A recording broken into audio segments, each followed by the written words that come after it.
When we look back toward the earliest layers of Greek thought, long before the familiar Olympian gods took their places on Mount Olympus, we encounter a world that is not yet organized, not yet moral, and not yet populated by the divine personalities we know from later myths.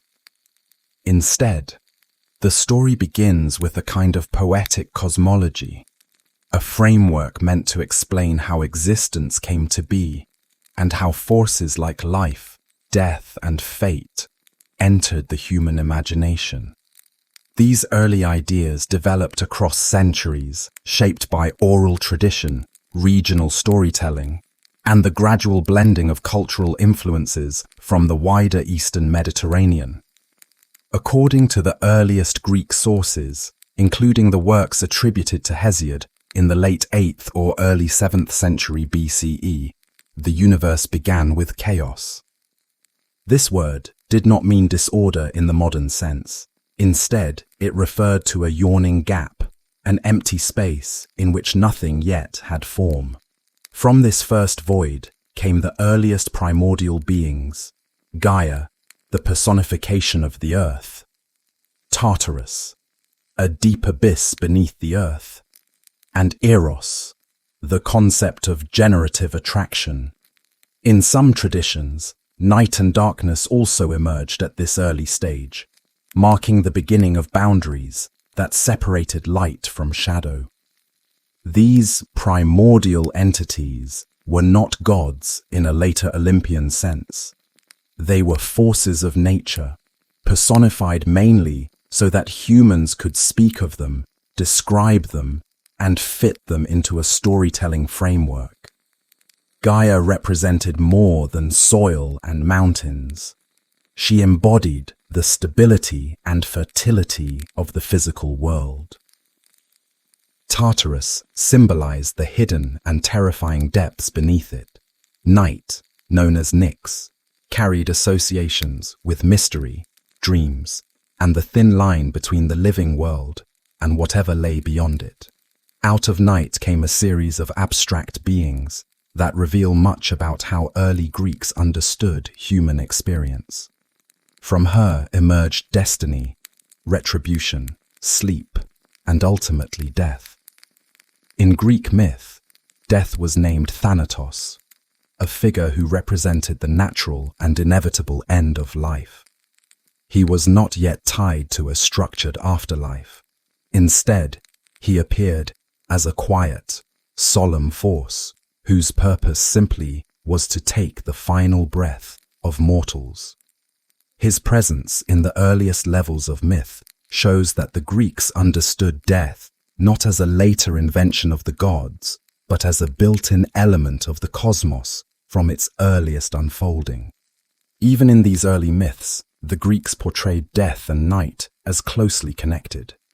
Night gives birth to sleep, named hypnos, and to death, suggesting that both states were seen as parallel experiences.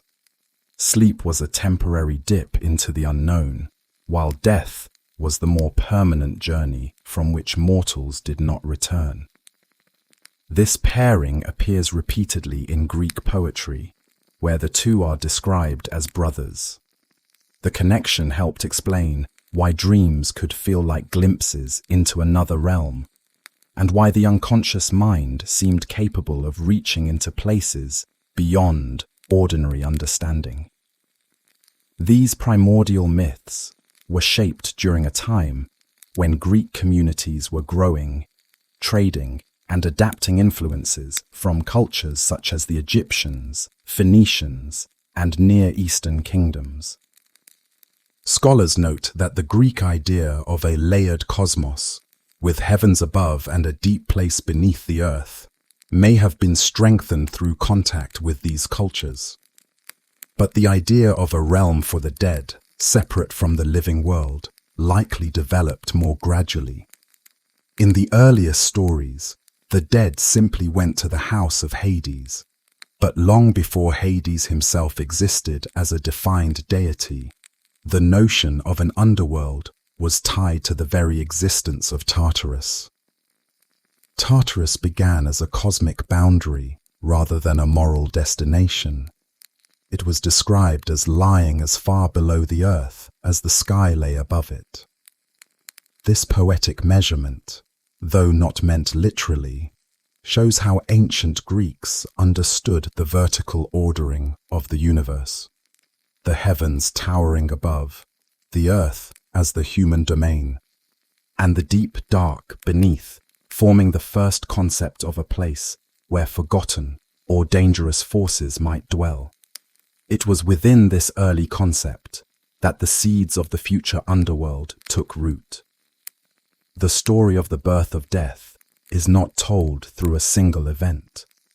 Instead, it emerges from the appearance of deities who symbolize the limits of human life. When Thanatos came into being, he was accompanied by the Keres, female spirits associated with violent death. Their presence reflected the reality of early Greek life, in which warfare, disease, and sudden loss were constant threats.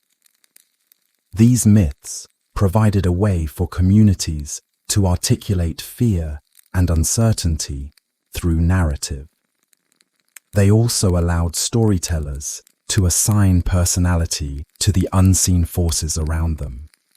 What is striking about these primordial myths is the absence of a ruler. There was no single deity in charge of death, no organized system of judgment, punishment, or reward. Instead, existence felt open, raw, and undefined. Mortals died because death existed, not because a god imposed a sentence or managed a system.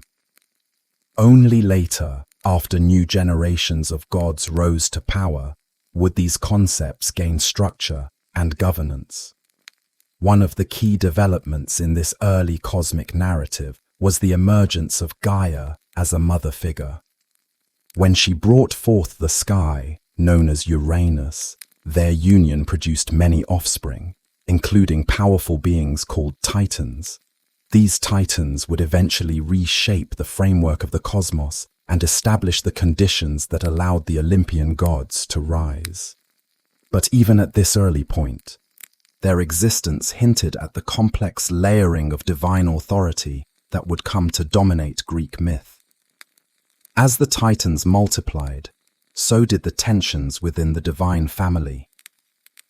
Uranus, fearing the strength of his children, hid them within Gaia's depths, creating an early symbolic connection between the earth and imprisonment. When Kronos, the youngest Titan, overthrew his father, he used a sickle fashioned from unyielding metal. This act did more than transfer power. It introduced the notion that cosmic rule could change through conflict. It foreshadowed later divine struggles and the eventual rise of Hades as a ruler who would inherit a realm shaped by generations of upheaval. After the earliest moments of the Greek cosmos took shape, a new generation of divine beings emerged, stronger, more defined, and more involved in the shaping of the universe than the primordial forces that came before them. This was the age of the Titans, a period remembered in Greek tradition as a bridge between the raw creative forces of the cosmos and the structured divine world most familiar to later audiences.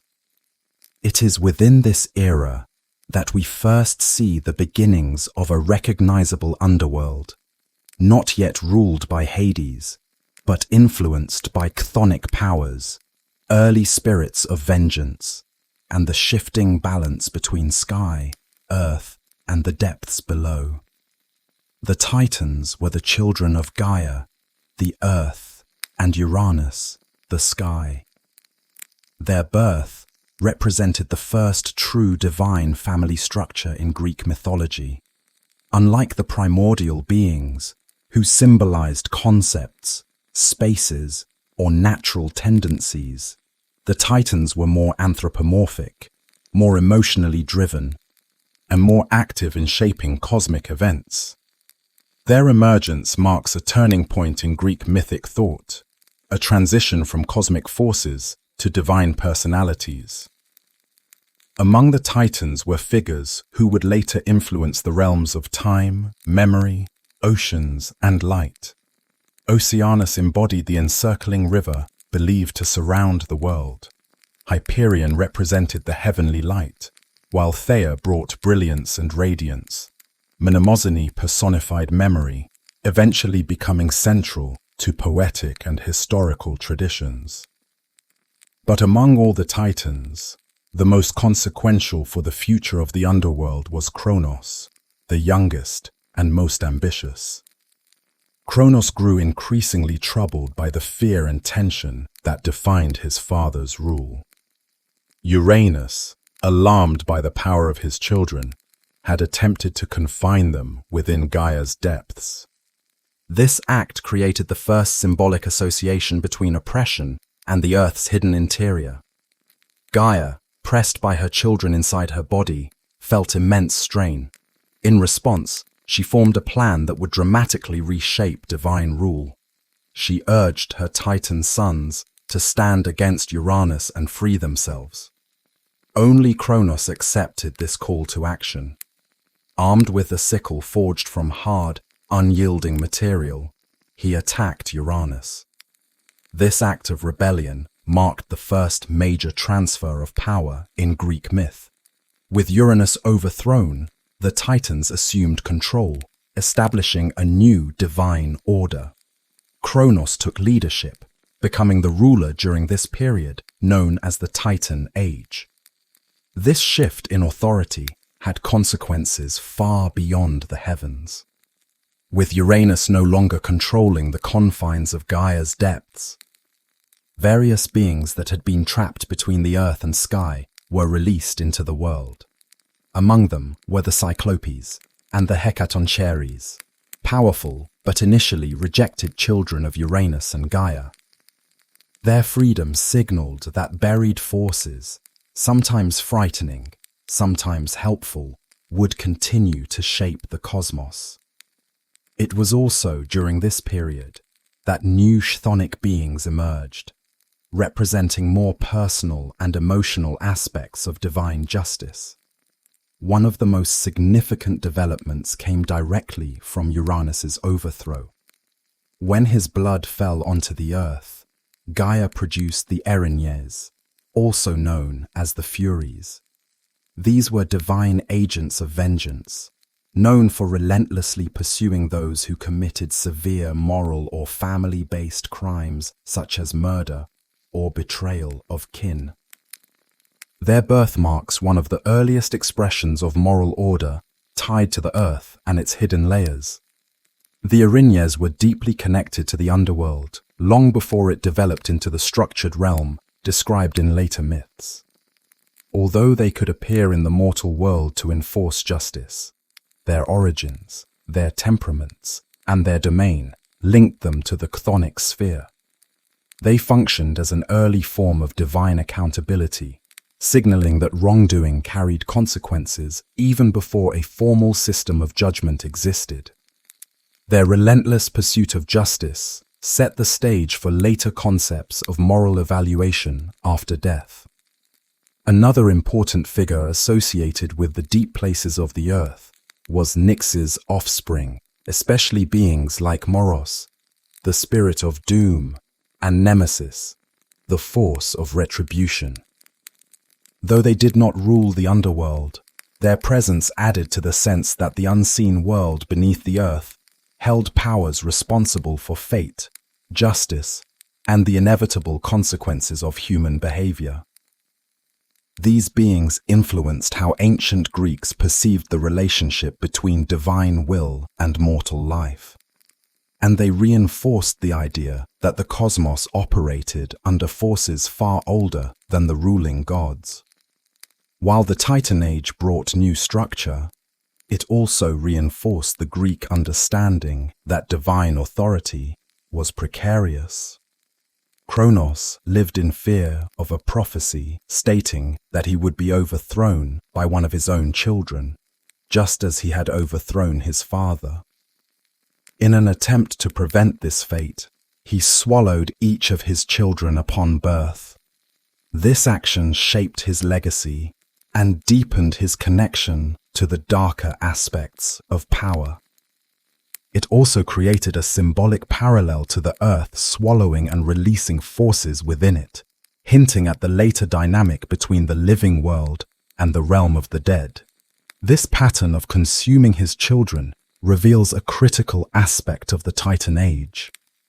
It was marked by fear, instability, and an inability to control destiny.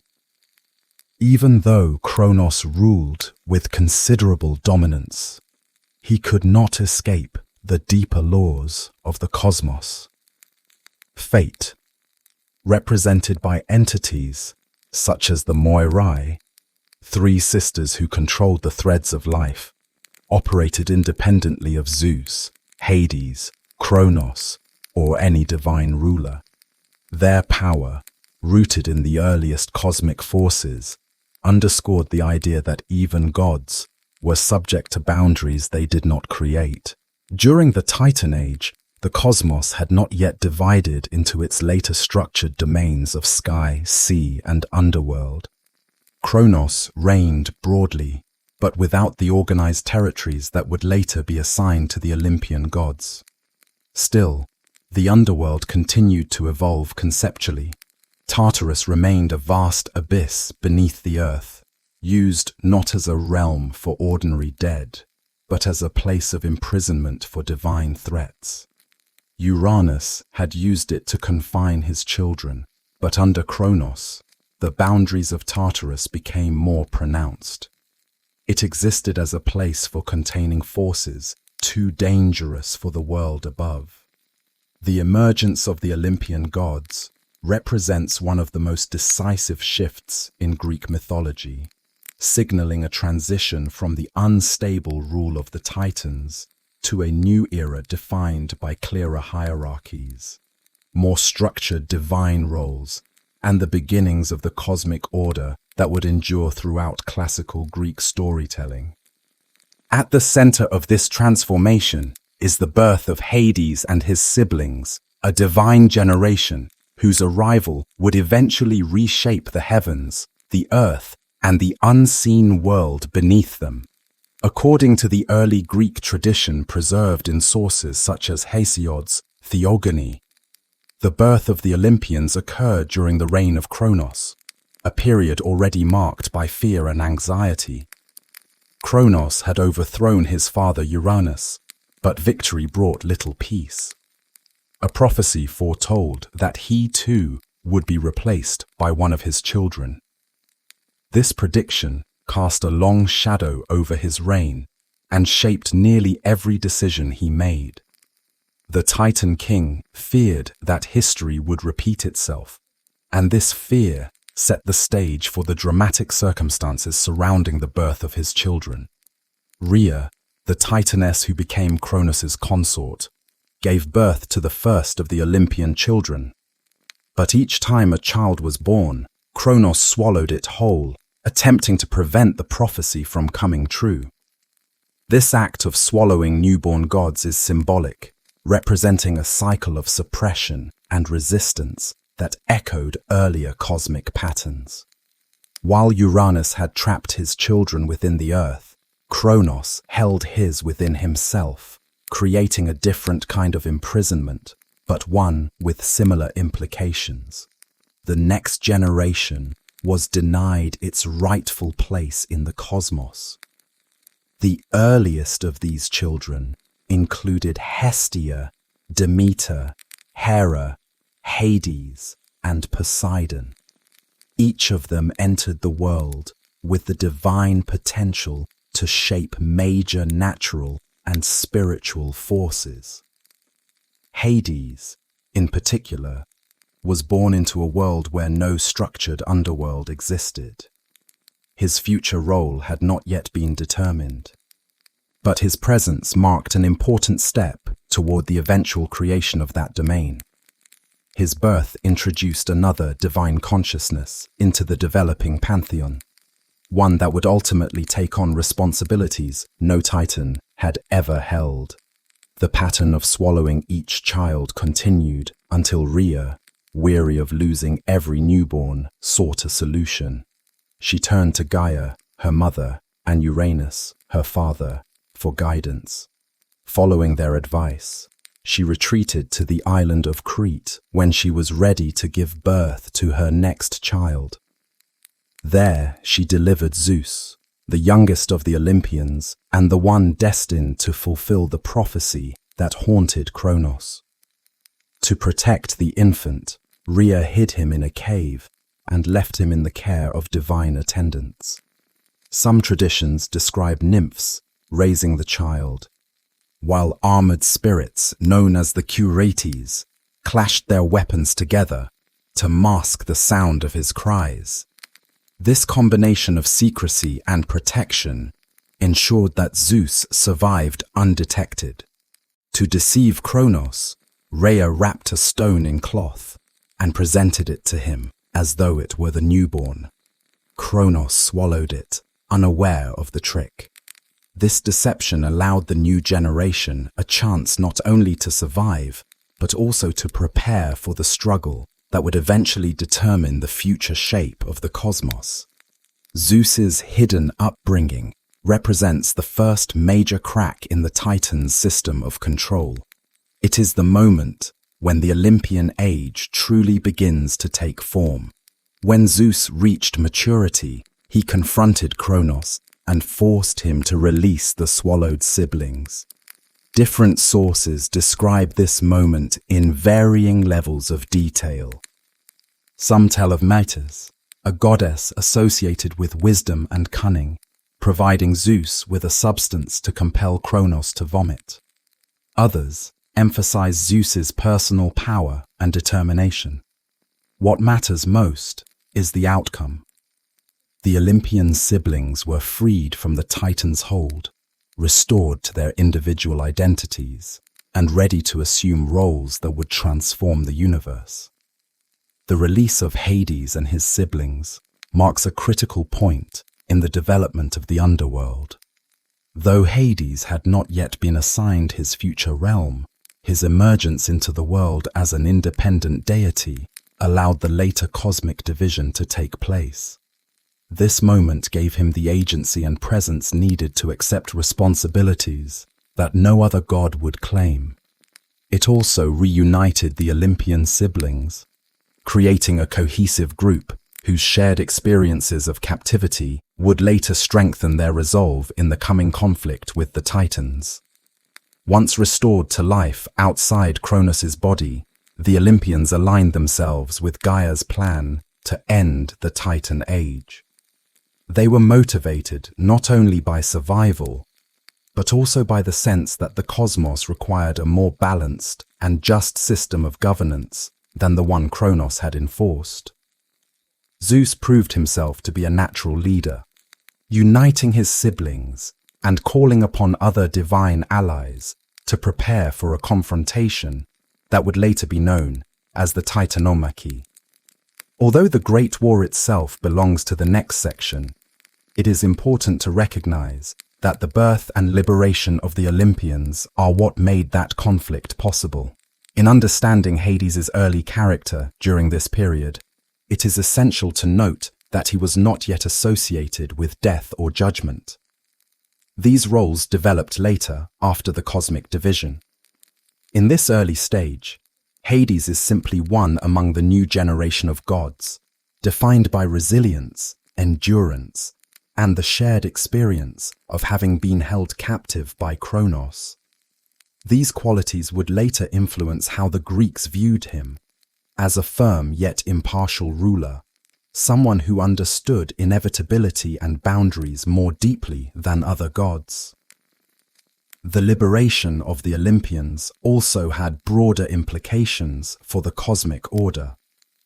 It signaled the start of a fundamental shift from a universe shaped by primordial and Titan forces to one led by younger, more dynamic deities. This shift mirrored developments in Greek society, where newer generations often overcame older systems of authority through innovation or necessity. Although Greek mythology was not historical in the conventional sense, its narratives often reflected cultural patterns that audiences would recognize. Another significant development during this period is the growing idea of divine roles. The Olympians were not yet assigned their later domains, but their personalities and inclinations began to surface. Zeus showed leadership and strategic vision. Poseidon revealed strength and dominance. Hades demonstrated quiet resolve and introspection. Hera, Demeter, and Hestia began to embody elements of family, agriculture, and domestic order. These early characteristics foreshadowed the more formal responsibilities they would later embrace. The liberation of the Olympian generation set the stage for a monumental conflict that would determine the structure of the cosmos and define the roles of gods for centuries of Greek storytelling. This war, known later as the Titanomachy, became one of the central narratives of Greek mythic tradition. It was not simply a battle of brute force, but a clash of ideals, generations, and cosmic principles. The older order, represented by Kronos and the Titans, fought desperately to maintain their rule, while the younger Olympians sought to reshape the universe into a more balanced and organized system. The Titanomachy is usually placed within the mythic timeline, long before the rise of human civilizations known from archaeology. However, Greek poets of the early first millennium BCE used this ancient story to explore themes that resonated deeply with their audiences. Questions about authority, succession, justice, and the cycle of change that affects every generation. Through the conflict between Titans and Olympians, they offered an explanation for why the world came to be ruled by the gods worshipped in their own time. When Zeus freed his siblings from Kronos, the Olympians gained more than allies. They gained a unified purpose. Unlike the Titans, who often acted independently or out of personal ambition, the Olympians understood that survival depended on cooperation.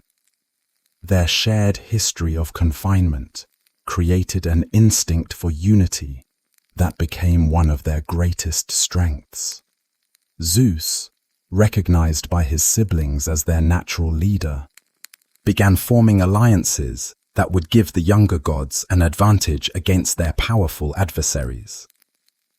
One of the first and most significant alliances involved the Cyclopes, the giant one-eyed beings who had previously been imprisoned by Uranus.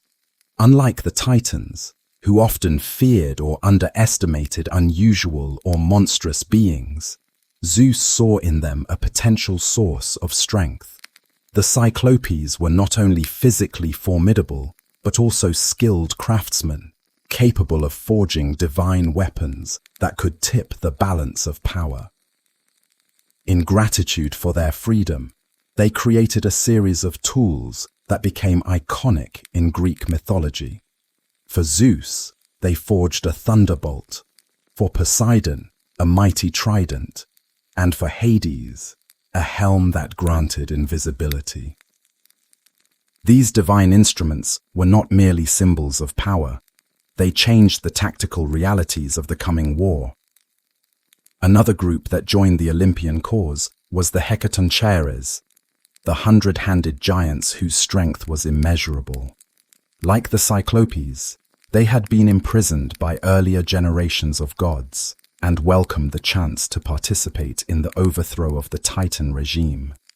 Their involvement introduced a new level of force into the conflict, one that Kronos could not ignore. Their many arms and overwhelming power offered an unpredictable advantage, especially in a conflict where sheer might could determine critical turning points. The Titans, for their part, were not a disorganized force. Under the leadership of Kronos, they held strong positions throughout the cosmos. Many of them controlled key aspects of the natural world, such as oceans, mountains, and celestial functions. They had experience, deep-rooted authority, and a long-established network of alliances. Some, like Oceanus, chose not to participate in the conflict, but many others joined Kronos out of loyalty, fear, or the desire to preserve a world order that had benefited them. The early stages of the war were marked by uncertainty. Greek poets often described the combat in grand, vivid imagery, portraying the sky shaking, the earth groaning, and the seas churning, as divine beings hurled mountains or unleashed natural forces upon one another. These descriptions are symbolic as much as literal. They reflect how the Greeks understood the cosmos. Storms, earthquakes, and volcanic eruptions were seen not as accidental events, but as echoes of divine conflict or activity within the earth. A central theme of the Titanomachy is the difference in mindset between the two sides. The Titans relied on long-standing hierarchy and physical strength. They represented stability, but also stagnation. The Olympians, by contrast, embodied adaptability, innovation, and the willingness to embrace allies outside their immediate circle. Zeus, in particular, demonstrated strategic thinking that set him apart from Kronos. Where Kronos sought to control through fear, Zeus inspired loyalty through collaboration. Another important element in the Olympians' rising advantage was the role of Gaia. She had supported Kronos in the earlier overthrow of Uranus, but now she recognized the limitations of the Titan ruler. Some myths suggest that Gaia, seeing the growing imbalance and cruelty under Kronos, shifted her support toward the Olympians. Although she did not directly fight, her counsel and her symbolic influence added weight to the idea that cosmic change was both necessary and inevitable. The Titanomachy lasted for a long period in mythic terms, though poets rarely attempt to quantify its duration. What they emphasize instead is the persistence and determination of the Olympians. Zeus's thunderbolts became a decisive force, lighting up the battlefield with blinding energy. Poseidon's command of the seas destabilized the Titans' positions, while Hades's helm of invisibility allowed him to strike unseen, disrupting enemy lines and sowing confusion in Kronos' ranks. Meanwhile, the Hecatoncheires used their many arms to hurl massive boulders at Titan fortifications, overwhelming even the strongest defenses. The Cyclopes continued to support the Olympians with their craftsmanship and presence on the battlefield. As the conflict intensified, it became clear that the older generation was struggling to keep pace with the sheer adaptability and cooperative strength of the younger gods. The Titanomachy also introduced the first inklings of moral order into divine conflict. The Olympians positioned themselves as champions of fairness and balance, contrasting their cause with the oppressive behavior of Kronos. While the Titans had ruled through fear and suspicion, the Olympians followed a shared vision for a more organized cosmos.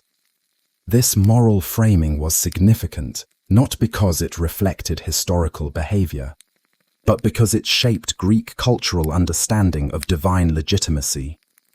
The gods who eventually ruled were not simply victorious in battle. They were seen as rightful rulers. With the Titanomachy concluded, and the Titans imprisoned within the depths of Tartarus, the cosmos entered a transformative moment.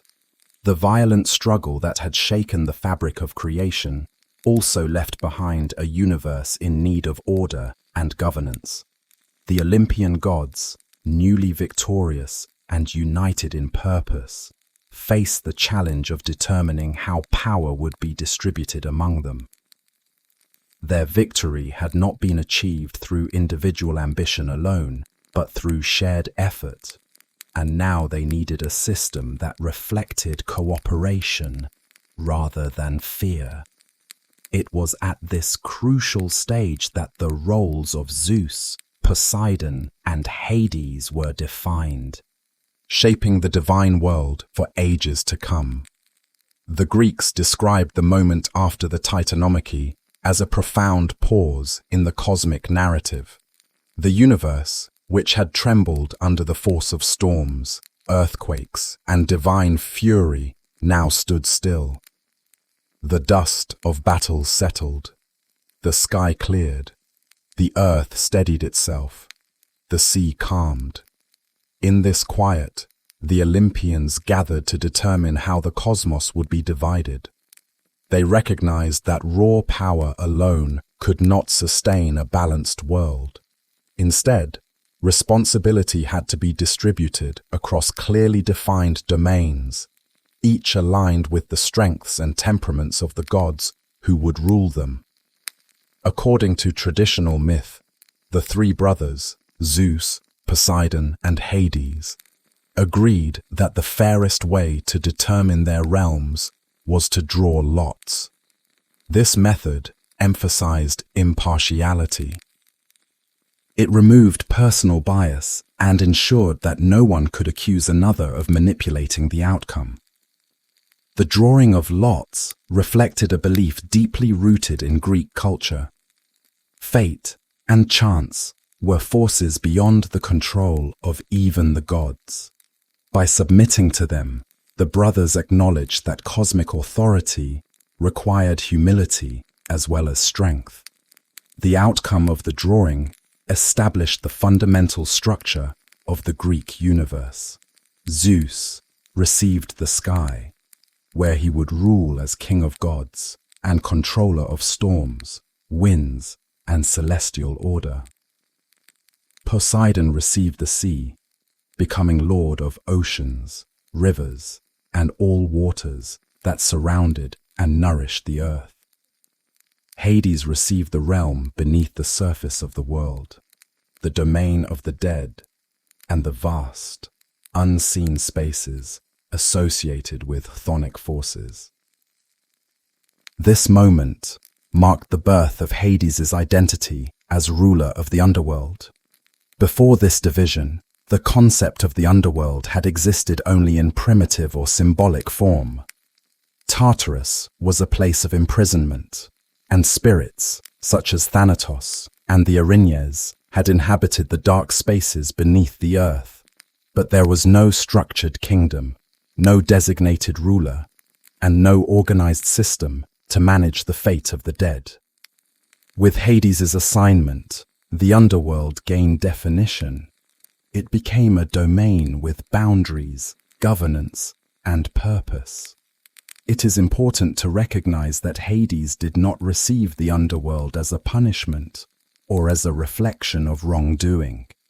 Later misunderstandings sometimes portray him as exiled or forced into a gloomy realm against his will.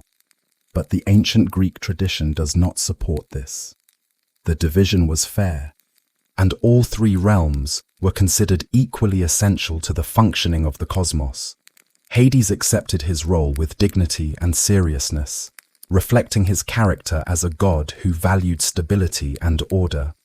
The Greeks saw the underworld as an essential part of the cosmic balance. Without a ruler to manage the realm of the dead, the boundaries between life and death would blur. Souls might wander aimlessly. The living world could become haunted or destabilized. By giving Hades authority over this domain, the Olympian order ensured that human existence would follow a structured cycle: birth, life, death, and the passage into an organized afterlife. This system offered both spiritual clarity and societal stability. Hades' character suited this responsibility. He was neither cruel nor malicious. Instead, he embodied firmness, impartiality, and an unwavering commitment to the laws that governed the dead. His role was not to cause death, but to oversee what happened after death occurred. This distinction was crucial in ancient Greek thought. Unlike figures in other mythological traditions, who actively sought to harm or torment the living, Hades did not pursue souls or interfere with mortal life.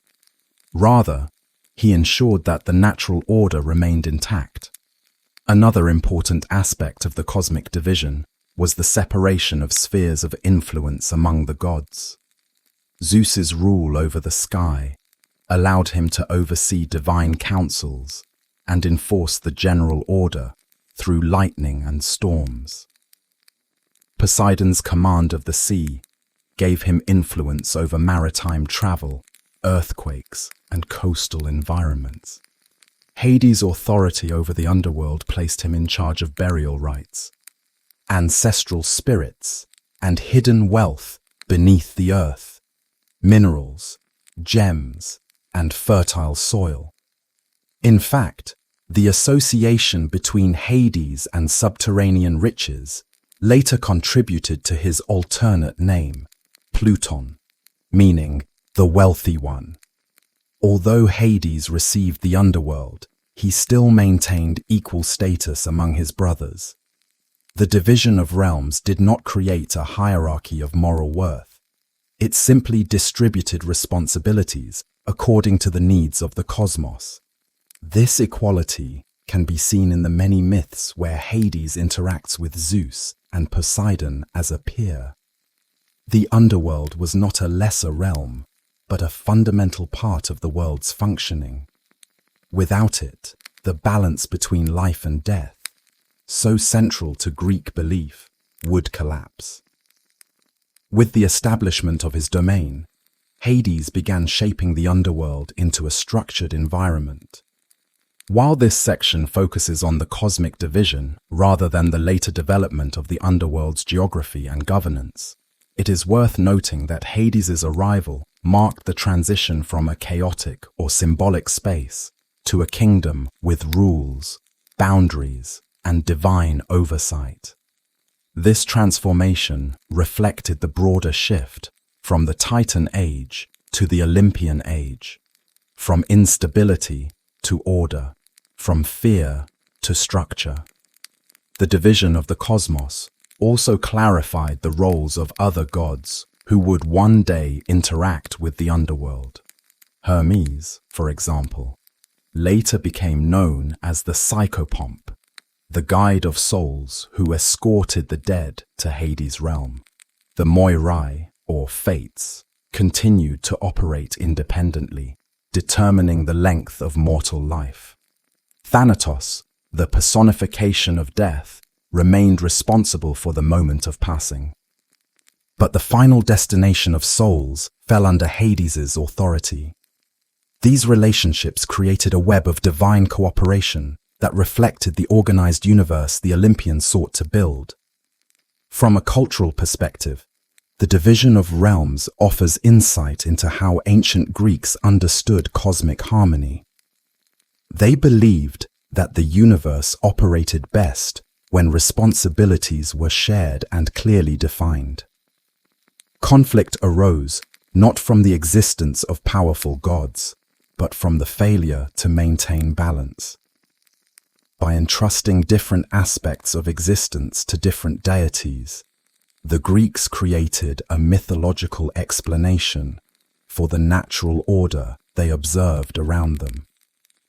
This new organization also reinforced the idea that even gods could not escape fate or the deeper structures of the cosmos. The drawing of lots was not merely a symbolic act. It emphasized that divine power operated within limits. Fate, chance, and cosmic law were forces older and more profound than any individual deity.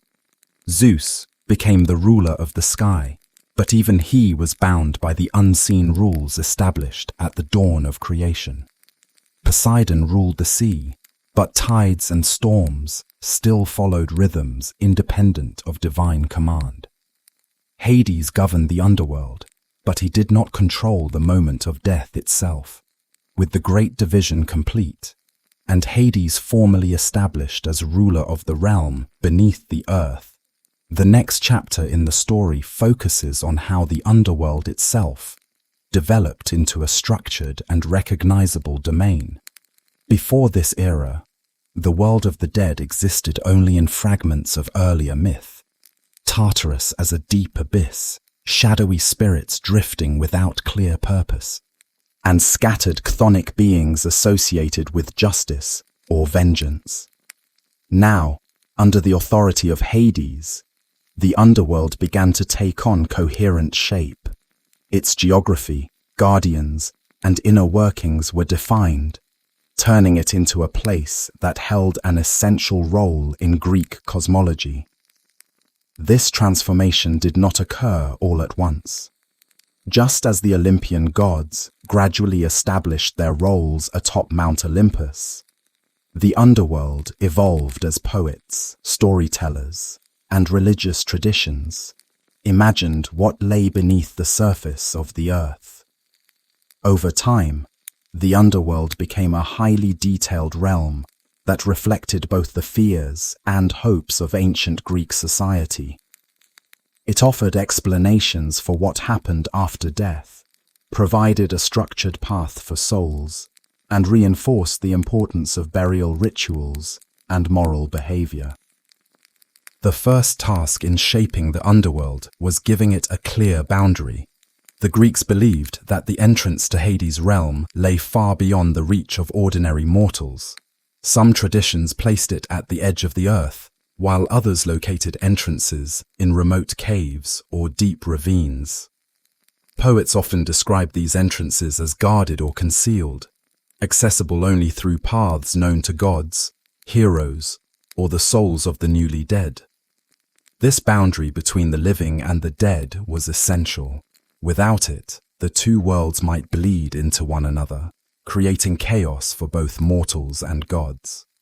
To enforce this boundary, Hades established gates at the threshold of his domain.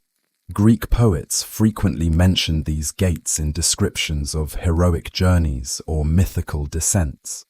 They were often imagined as heavy, imposing structures, either of bronze or stone, symbolizing the permanence of death. No ordinary soul could pass through them without guidance, and no living being could enter without risking divine punishment.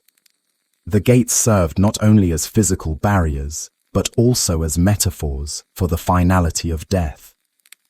One of the most recognizable figures associated with the gates of the underworld is Cerberus, the great hound who guarded the entrance. Cerberus, often described as a multi-headed dog with serpents woven through his mane or tail, played a crucial role in maintaining order. His duty was twofold. He prevented the living from entering the realm without permission, and he prevented the dead from escaping.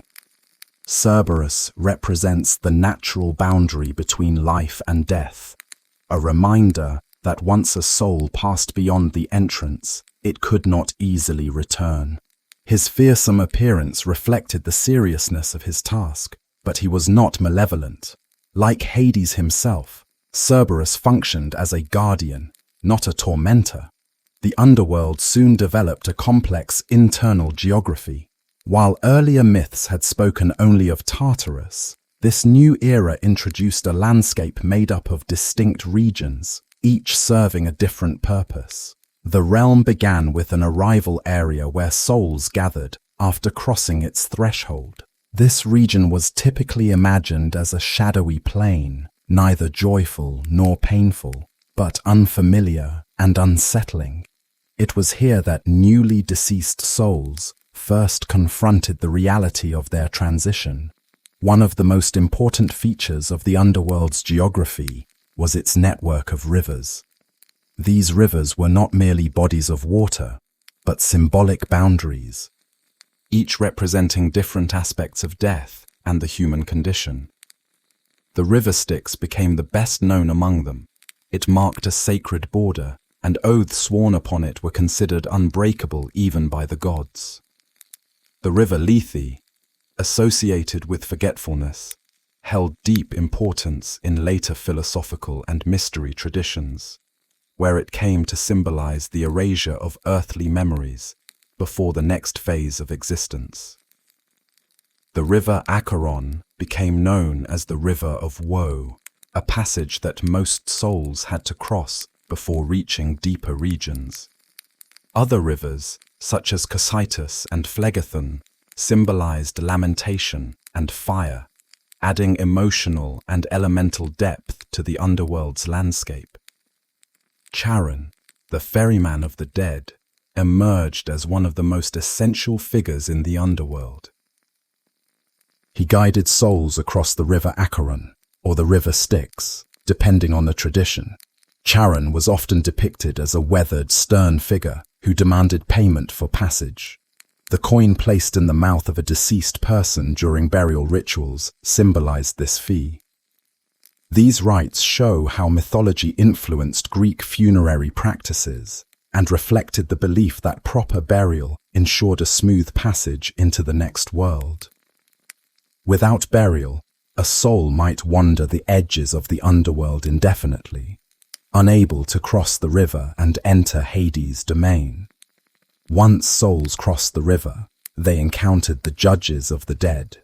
These judges, Minos, Rhadamanthus, and Aeacus, did not appear prominently in earlier mythic eras, but became essential to the functioning of the underworld under Hades' rule.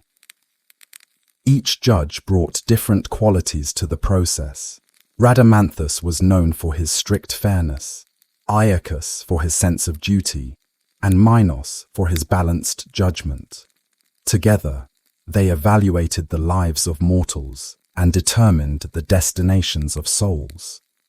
This system reflected a growing Greek interest in morality and accountability. While early myths had little to say about reward or punishment after death, the introduction of judgment created a more structured moral framework. The underworld also contained regions for different kinds of souls.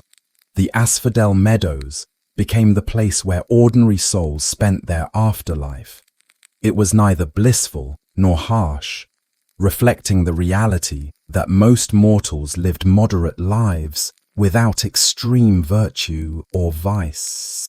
Tartarus remained a place of deep punishment for those who had committed severe offenses against gods or cosmic order. Over time, poetic imagination developed vivid descriptions of torment in Tartarus, often using famous examples such as Sisyphus and Tantalus to illustrate the consequences of defiance or hubris. On the opposite end of the moral spectrum lay the Elysian Fields, a realm reserved for heroic or exceptionally virtuous souls. These regions revealed the development of a layered afterlife, shaped by moral considerations and divine oversight. Although Hades presided over the entire underworld, he was not directly involved in the judgment or punishment of individual souls. Instead, he served as the supreme guardian of the realm, ensuring that the system functioned without disruption. His authority rested on maintaining order, overseeing boundaries, and ensuring that no external force threatened the stability of the dead. His presence was constant, but not intrusive. Ancient Greeks saw him as a distant figure, solemn and just, whose power derived from his connection to the most inevitable aspect of human life. Another important development during this period was the establishment of deities and spirits associated with the underworld's functioning. The Fates continued to oversee the lifespan of mortals, while the Erinyes pursued those who violated sacred laws, especially those involving family bonds.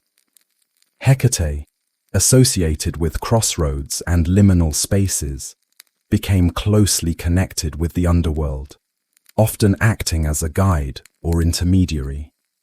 These figures reinforced the underworld's growing complexity and helped integrate it into broader Greek religious practices.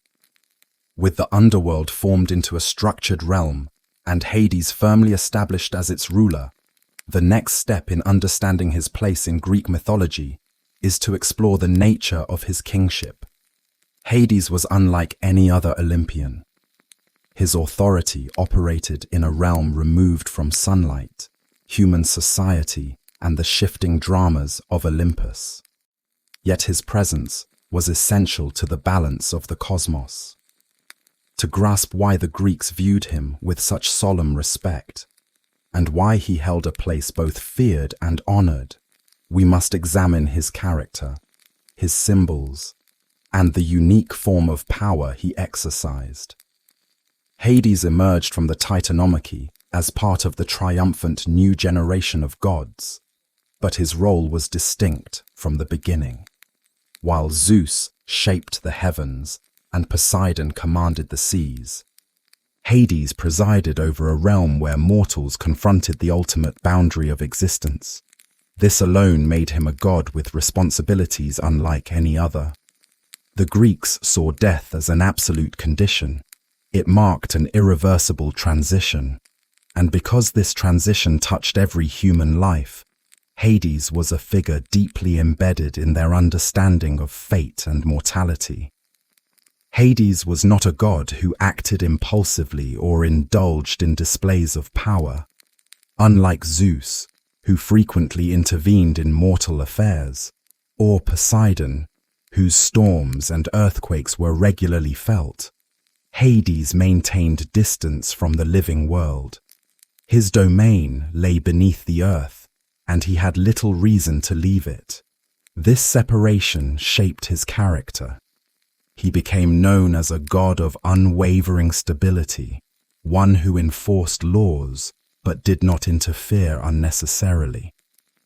Ancient Greeks respected this restraint. They feared him because he represented the inevitability of death, but they did not portray him as wicked or cruel. Instead, they emphasized that he fulfilled a role required by cosmic order.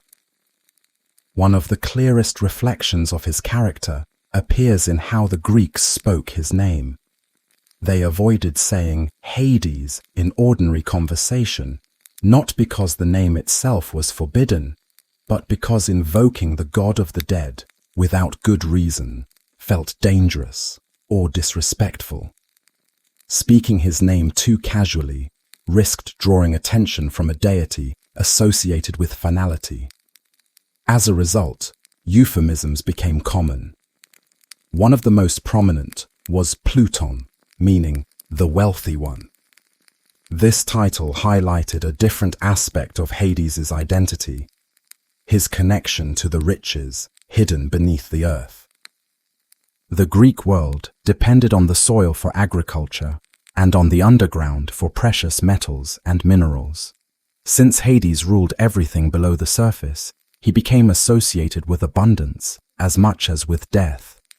Using the name Pluton allowed mortals to acknowledge his authority over wealth and fertility without focusing on the darker implications of his domain. Over time, this title influenced later traditions, shaping how Hades was understood in both myth and worship. Another important symbol of Hades was the bident, a two-pronged implement often compared to Poseidon's trident. While the trident symbolized the unpredictable power of the sea, the bident represented quiet but unshakable authority. It did not imply aggression. Instead, it conveyed the idea that Hades' rule was firm, controlled, and inevitable. Ancient artwork seldom depicted Hades wielding the bident in dramatic poses. Instead, it appeared as an emblem of his office, much like a scepter for a mortal king. The helm of invisibility, also called the helm of darkness, was another famous symbol associated with Hades. This powerful item had been forged by the Cyclopes during the war against the Titans, and it granted its wearer the ability to vanish completely. Although Hades used the helm during the Titanomachy, he rarely needed it in his own realm. Its symbolic value lies in what it represented: the unseen nature of death. Just as the wearer of the helm could vanish from sight, death arrived without warning. The helm also reflected the idea that the underworld itself remained hidden, out of view, yet always present. Hades's realm demanded a king who could embody silence, constancy, and justice.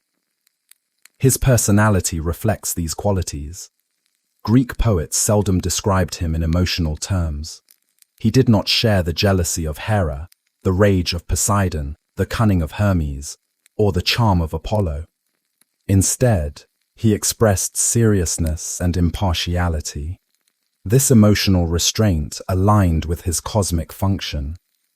In the underworld, where countless souls arrived each day, a ruler ruled not through intimidation, but through the certainty of law. Justice under Hades differed from justice on Olympus or among mortals.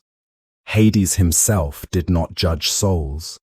That responsibility belonged to Minos, Rhadamanthus, and Aeacus, whose task was to evaluate the deeds of mortals and determine their final destination.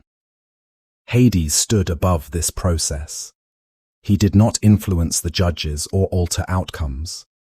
His authority was absolute. But it did not extend into moral persuasion. Instead, he ensured that whatever judgment was made was carried out without exception. No soul escaped his domain once it had been assigned a place within it. This strict boundary keeping became one of Hades's defining characteristics. In myth, one of the most serious offenses was attempting to cheat death or escape the underworld. Mortals who tried were punished severely. Sisyphus, for example, earned his eternal torment not because of violence or betrayal alone, but because he attempted to outsmart the natural order by escaping death's custody. For Hades, maintaining the boundary between life and death was paramount. Those who challenged that boundary threatened cosmic balance. The Greeks also emphasized that Hades did not actively seek new souls. Death came from natural forces or from the actions of gods and mortals. Thanatos, the personification of death, brought the final breath. Hermes, acting as guide, escorted souls to the underworld. Hades's role began only when the souls arrived. This distinction reinforced the idea that he was not a villain, but a steward of a necessary realm. Despite his solemn character, Hades was not isolated from the rest of the divine world. He remained part of the Olympian family and participated in significant events when appropriate. However, his presence on Olympus was rare, and myths typically portray him as speaking little and observing much. His involvement in divine affairs usually came only when the stability of his realm or the boundary between life and death was at stake. Hades also became associated with certain animals and plants that reflected his symbolism. The cypress tree, with its dark foliage and association with mourning, became linked to him and often appeared in rituals or funerary contexts. The narcissus flower, connected through myth to themes of transformation and entrapment, also bore associations with the underworld.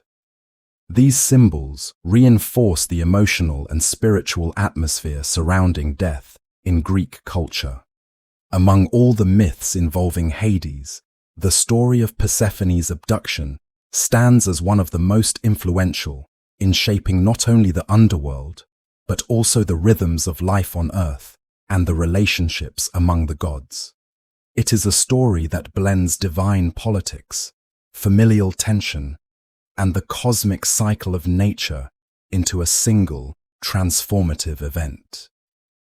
While Hades until now had ruled the underworld alone, this moment introduced a second central figure whose presence would forever alter the realm of the dead.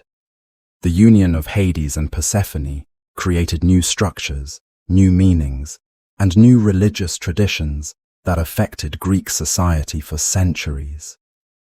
The myth begins not in the underworld, but in the world above, in a landscape filled with flowers, sunlight, and the presence of youthful life. Persephone, daughter of Demeter and Zeus, grew up surrounded by nurturing protection. Demeter, goddess of grain and agriculture, was fiercely devoted to her daughter. Their bond represented one of the strongest maternal connections in Greek myth. Persephone, sometimes called Kore, meaning the maiden, embodied the innocence and potential of new life. She symbolized the fresh growth of crops, the awakening of spring, and the vitality that renews the world each year. The harmony of this life, however, concealed deeper currents of divine politics. Zeus, as ruler of the gods, often made arrangements that affected the cosmic order. One such decision, known in some ancient accounts, involved granting Hades permission to take Persephone as his wife. The motivations behind this approval vary, depending on the source, but they reflect Zeus's interest in maintaining balance among the powerful Olympians. Hades, as king of the underworld, was Zeus's equal brother, yet he lived isolated from the rest of the divine family. Granting him a bride could strengthen alliances and stabilize the cosmic hierarchy. Despite Zeus's approval, Demeter was not consulted. This omission would have profound consequences. In Greek culture, marriage arrangements without a mother's involvement risked violating social expectations. On a mythic scale, failing to inform Demeter meant undermining her authority over the natural world. The seeds of conflict were planted the moment the agreement was made. The abduction itself became one of the most iconic scenes in Greek mythology. Persephone wandered in a meadow with companions, gathering flowers. Poets often described her delight as she moved among the blossoms, highlighting her connection to growth and beauty. It is during this peaceful moment that the ground suddenly opened beneath her. Hades emerged in a chariot drawn by immortal black horses and carried her into the depths below. The earth closed again, leaving no trace of the event, except for an uprooted flower or a disturbed patch of soil. This moment of transition, from sunlight to darkness, from maidenhood to queenship, symbolized more than a mere physical movement. It illustrated the ancient Greek understanding of life's inevitable cycles. Every season of growth must eventually give way to decline, and every form of innocence must eventually encounter the realities of adulthood and responsibility. Persephone's descent into the underworld mirrored the journey of seeds that disappear into the earth before sprouting anew. Demeter's reaction to her daughter's disappearance initiated one of the most powerful episodes of divine protest in Greek religion. When she realized Persephone was missing, she searched the world tirelessly. Ancient hymns describe her wandering across mountains, through valleys, and along the shores of distant seas. She asked gods, mortals, and nature spirits whether they had seen her daughter. Only Hecate and Helios, the goddess of crossroads and the god of the sun, respectively, were able to provide information. Helios, who saw all that occurred beneath the sky, revealed that Hades had taken Persephone with Zeus's consent. Demeter's grief quickly transformed into rage. Her sorrow was not simply maternal. It represented a cosmic imbalance. As goddess of agriculture, Demeter controlled fertility, growth, and the nourishment of both mortals and gods. In her anguish, she withdrew her blessings from the earth. Fields once rich with grain turned barren. Seeds failed to sprout, herds weakened, rivers dried. The fertile land of Greece, known for its olive trees, vineyards, and wheat fields, faced a devastating famine. Mortals began to starve, and their lack of offerings weakened the gods themselves. This crisis demonstrated the interconnectedness of divine powers. Although Zeus ruled the sky, Poseidon the sea, and Hades the underworld, Demeter's control over food made her influence felt in every realm.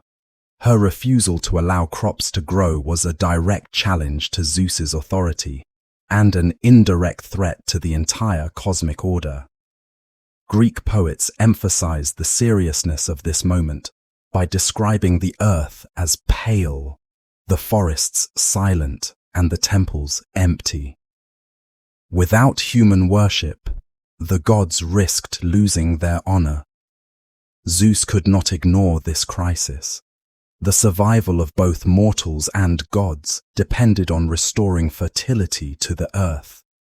He sent messengers to Demeter, urging her to resume her responsibilities. But Demeter refused to cooperate unless Persephone was returned to her. Her stance placed Zeus in a difficult position. He had granted Hades permission, but he now faced the consequences of excluding Demeter from the decision. The harmony of the divine world could not be restored without addressing the imbalance created by Persephone's absence. Zeus eventually sent Hermes, the swift messenger god, to retrieve Persephone from the underworld. Hermes's role as psychopomp made him uniquely suited for the journey. Unlike most Olympians, he could travel freely between the worlds of the living and the dead. Upon entering the underworld, Hermes found Persephone seated beside Hades, wearing the garments of a queen rather than a maiden. Her transformation reflected the deeper emotional and symbolic shift that had taken place. Hades agreed to release Persephone, but with one crucial condition. Before she departed, he offered her a handful of pomegranate seeds. In ancient Greek tradition, consuming food from the underworld created a bond with the realm. Eating even a small portion meant that the soul would be obliged to return. Persephone accepted the seeds, and by doing so, she tied herself forever to the world beneath the earth. When Persephone returned to Demeter, their reunion brought powerful relief and renewed hope. But as soon as Zeus learned that she had eaten the seeds, he realized that a full return to the living world was impossible. A compromise was required, one that would satisfy Demeter, respect Hades's authority, and maintain the laws of the cosmos. With Persephone now bound to the underworld for a portion of every year, the world beneath the earth entered a new era. Her arrival did more than soothe Demeter's grief or resolve a tense political dispute among the gods. It reshaped the very nature of the underworld and introduced themes of balance, renewal, and sacred mystery that would influence Greek religion for centuries. Before Persephone, the underworld had been a realm of structure and stability under Hades's firm rule. After her arrival, it became a realm of both solemnity and transformation, where the dead encountered not only the finality of their fate, but also the possibility of meaning beyond simple shadows. One of the first changes Persephone brought to the underworld was the introduction of a more nuanced emotional atmosphere. While Hades embodied the inevitability of death and the enforcement of cosmic boundaries, Persephone represented transition. Her story bridged the living world and the realm of the dead. As a goddess who moved between both spaces, she served as a symbol of mediation, reminding mortals that the cycles of life and death were deeply interconnected. This duality shaped how the Greeks understood the afterlife and how they interpreted their agricultural, spiritual, and emotional experiences. Persephone's presence also humanized the underworld. While Hades ruled with impartiality, he was not known for personal connection or comfort. Persephone, by contrast, brought an element of compassion and recognition of human experience. Ancient hymn traditions describe her listening to the voices of the dead and acknowledging their journeys. She was not responsible for judging souls, but her presence softened the starkness of their fate. In this way, Persephone became associated with moral reflection and spiritual insight. The dead did not simply stand before judges and disappear into their assigned regions. They now encountered a queen who understood sorrow, return, and the cycle of loss and renewal. Her role deepened the symbolic meaning of the underworld's geography. The asphodel meadows, for example, became more than a neutral resting place for ordinary souls.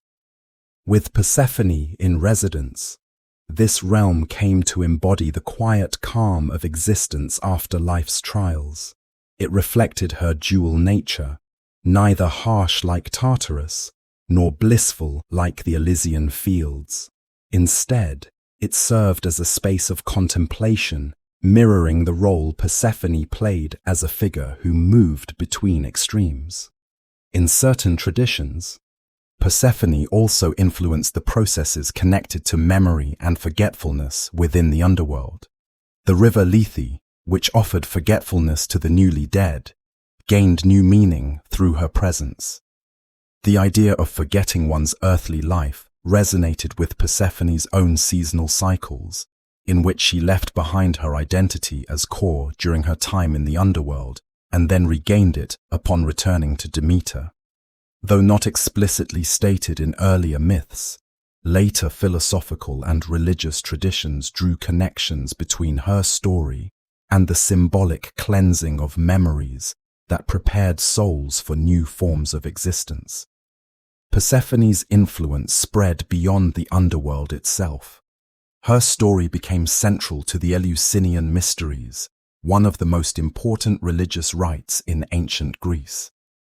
These mysteries, practiced for many centuries, revolved around the themes of death, rebirth, and the promise of spiritual insight. Initiates into the mysteries believed that understanding Persephone's descent and return could grant them deeper knowledge of life's purpose and a more hopeful view of the afterlife. Although the exact rituals were kept secret, texts and archaeological evidence suggest that Persephone played a crucial role in connecting human suffering with divine cycles. As queen, Persephone also became involved in the governance of the underworld. While Hades remained the final authority, Persephone's judgment and insight influenced certain aspects of the realm. Some traditions depict her as offering mercy to souls who demonstrated genuine remorse, or who had been wronged in life. Other traditions describe her as participating in decisions about specific punishments for those who committed crimes against the gods or violated sacred bonds. These depictions vary by region and poet, but they all reveal an expanding role for Persephone that went beyond simply sharing Hades's throne.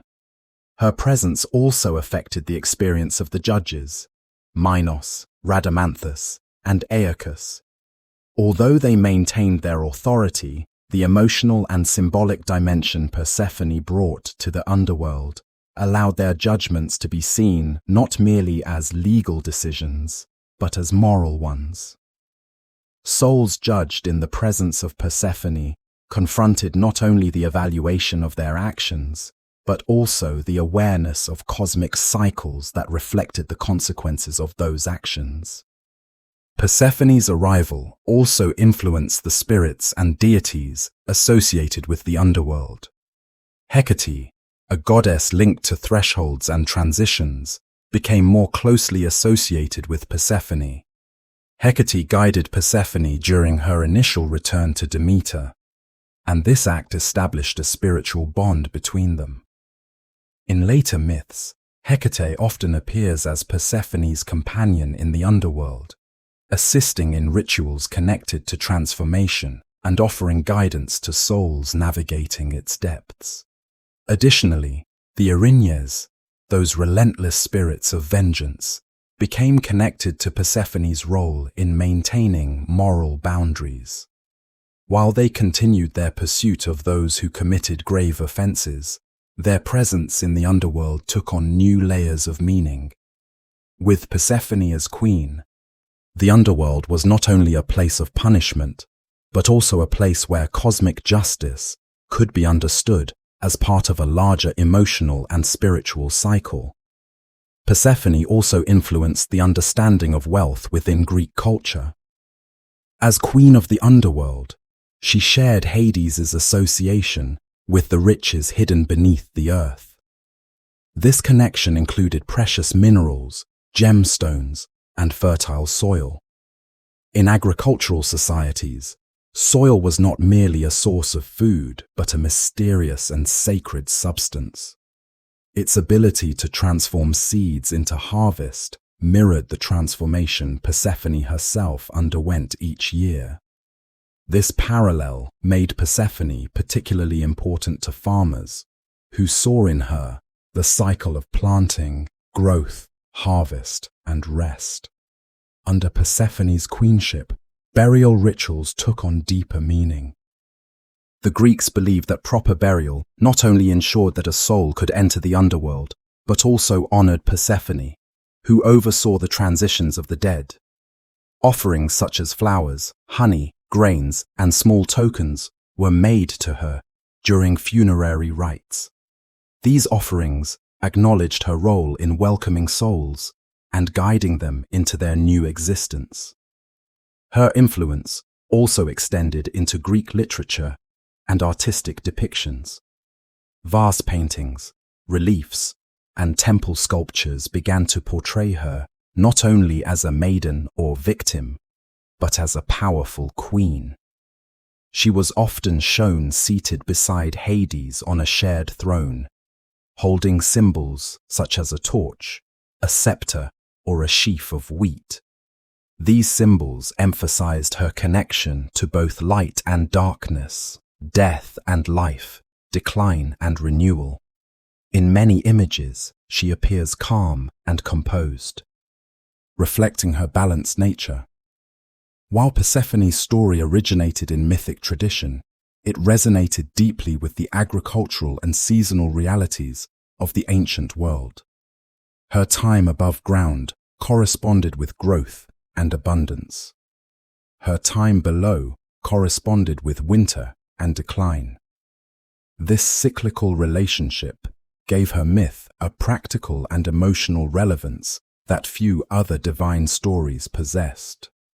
Her dual existence reminded the Greeks that life and death were not separate states but interconnected phases of a larger cosmic rhythm. With the underworld now fully formed under the joint influence of Hades and Persephone, attention turns to the experience of mortals, their beliefs about death, the path of the soul, and the rituals that shaped the most significant transition in human existence. For ancient Greeks, the journey from life to death was not mysterious in a vague or abstract sense. It followed a sequence of clearly imagined steps, each reflecting religious expectations, cultural values, and the deep human desire to understand what lay beyond the final breath. The journey began at the moment of death itself. The Greeks believed that when a mortal took their final breath, the soul, or psyche, separated from the body like a faint breeze. This moment was overseen by Thanatos, the quiet figure representing death, whose role was to release the soul without violence or cruelty. Earlier myths had shown Thanatos as an impartial force, neither causing death nor preventing it, but simply fulfilling the natural order.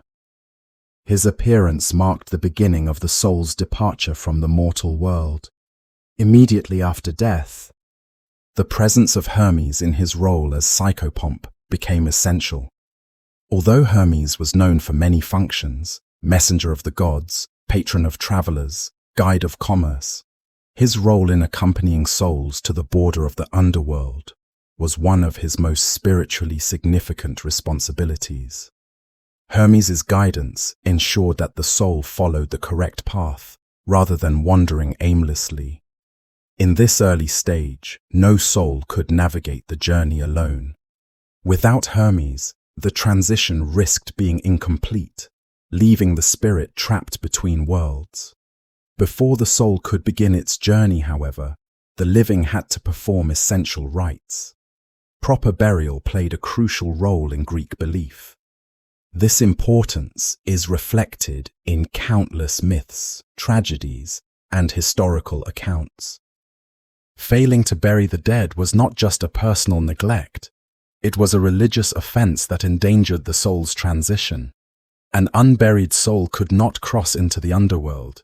Instead, it lingered near the world of the living, restless and unable to find peace. Burial rituals varied across regions, but most involved washing the body, wrapping it carefully, and placing a coin, often in the mouth or hand, to serve as payment for Charon, the ferryman. These rituals served cultural, emotional, and spiritual purposes. They honored the dead, connected families across generations, and reinforced the belief that death was a continuation rather than an end.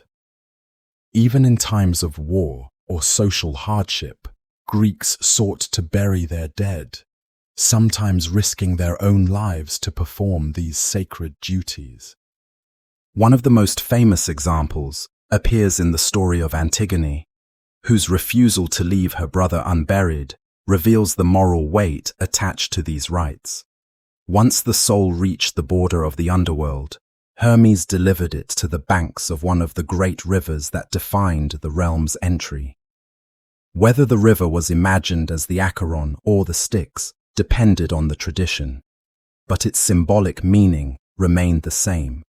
It formed the dividing line between the world of the living and the realm of the dead.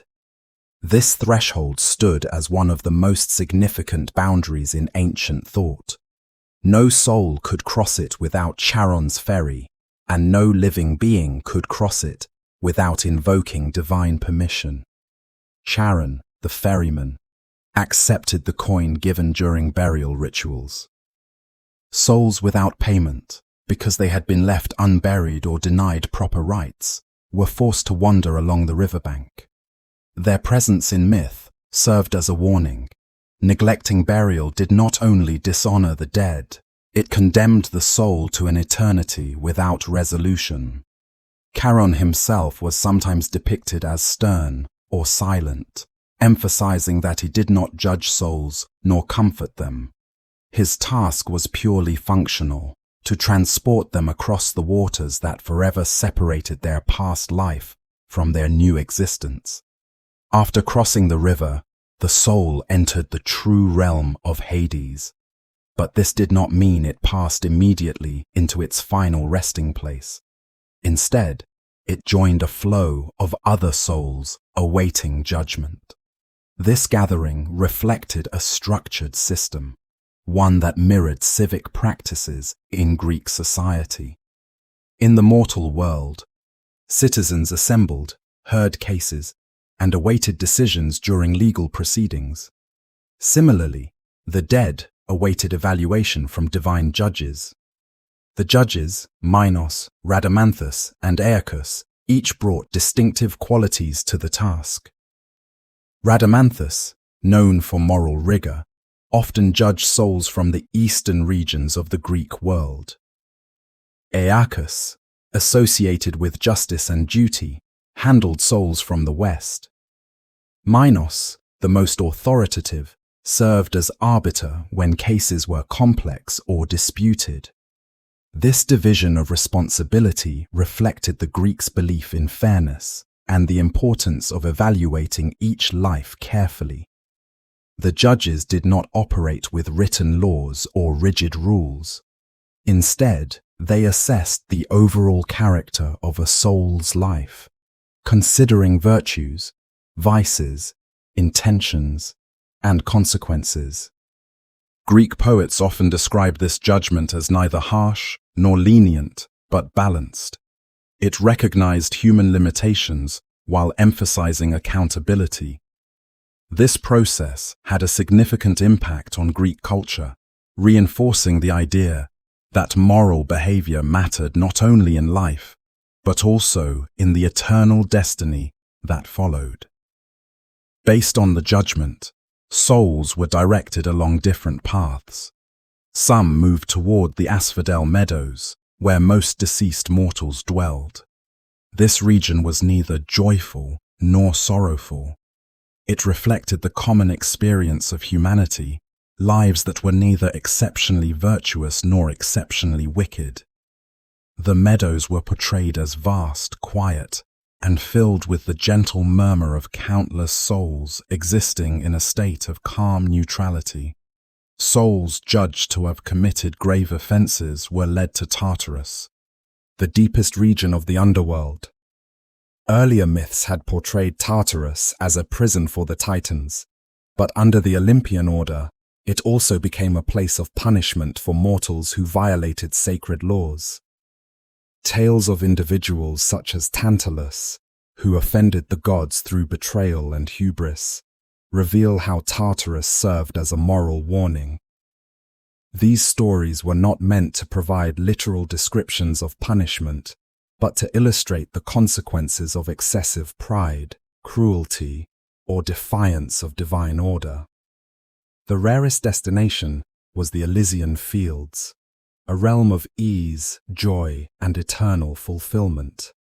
This region was reserved for heroic souls, or those who had lived with exceptional virtue. In some traditions, entry into Elysium required not only moral excellence, but also initiation into sacred rites that prepared the soul for a blessed afterlife. Over time, the image of Elysium evolved into a vision of paradise, influencing later Greek and Roman conceptions of the afterlife.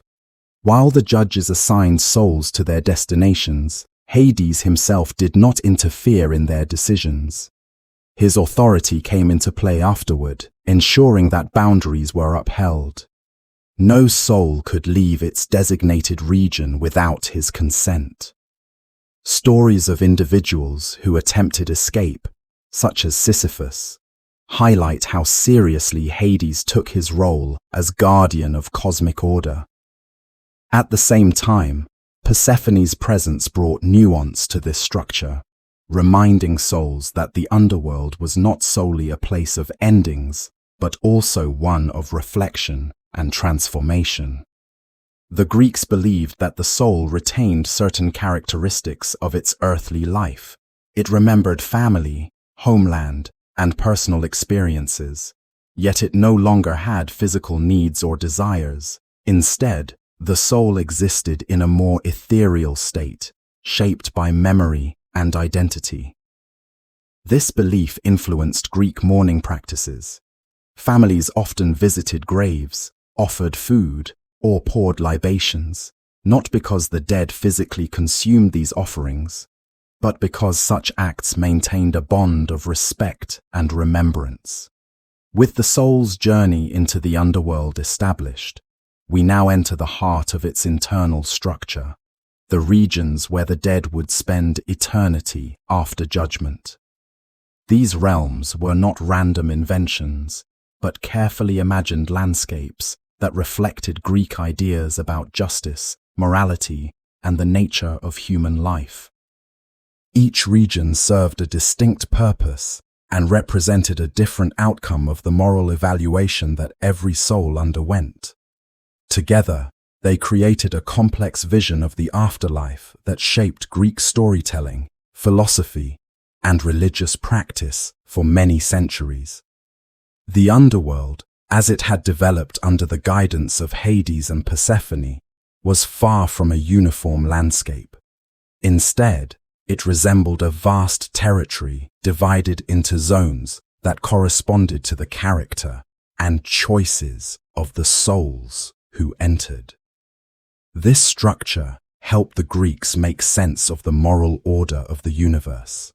It allowed them to believe that actions in life had consequences beyond the grave, and that cosmic justice, even if not always apparent in the mortal world, would ultimately prevail beneath the earth. One of the most expansive and widely inhabited regions of the underworld was the Asphodel Meadows.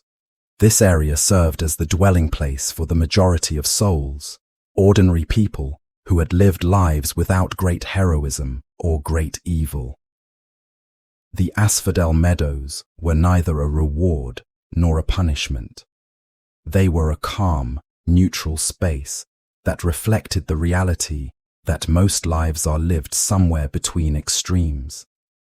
This concept is striking because it diverges from the sharp divisions found in later religious traditions. Instead of imagining the afterlife only in terms of paradise and torment, the Greeks envisioned a middle realm for those who lived moderately, made mistakes, performed kindnesses, and simply contributed to the ongoing human story. Descriptions of the Asphodel Meadows vary among poets and storytellers, but they consistently emphasize their vast, quiet nature. Souls wandered through fields of pale flowers, often recalling memories of life, but without the emotional weight they once carried. The Greek imagination portrayed these souls not as suffering, but as existing in a muted state, reflecting how the passage into death stripped away the ambitions, anxieties, and pleasures that had shaped mortal existence. The Asphodel Meadows thus became a symbol of the ordinary human condition, peaceful, continuous, and unremarkable, yet dignified in its collective presence. Beyond the meadows, in a more secluded part of the underworld, lay the realm known as the Isles of the Blessed. This was the destination for souls who had lived noble or heroic lives, or who had been favored by the gods. Unlike the Asphodel Meadows, the Isles of the Blessed represented a true reward, a place of rest, joy, and eternal contentment. The Greeks imagined this region as a kind of idealized landscape: soft breezes, gentle sunlight, lush fields, and harmony between nature and its inhabitants. The souls residing here were said to enjoy a form of eternal spring, reflecting the idea that virtue brought not only honor in life, but lasting peace in death. Entry into the Isles of the Blessed was rare. Only those whose lives demonstrated remarkable virtue or heroism could reach it. In some traditions, souls had to be judged worthy by Minos himself, whose reputation for fairness extended into this highest realm of the afterlife. In other versions, admission required a combination of noble deeds, moral character, and divine favor. The exclusivity of the Isles of the Blessed served a social function as well. It encouraged Greeks to admire heroism, uphold virtue, and aspire to conduct that aligned with the values of their culture.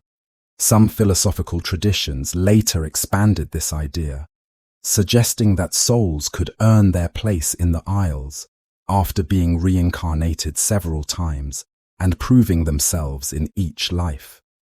In these interpretations, the Isles represented the final reward for a soul that had completed a long journey of purification, although such ideas became more prominent in Orphic and Pythagorean teachings, which will be explored in later sections.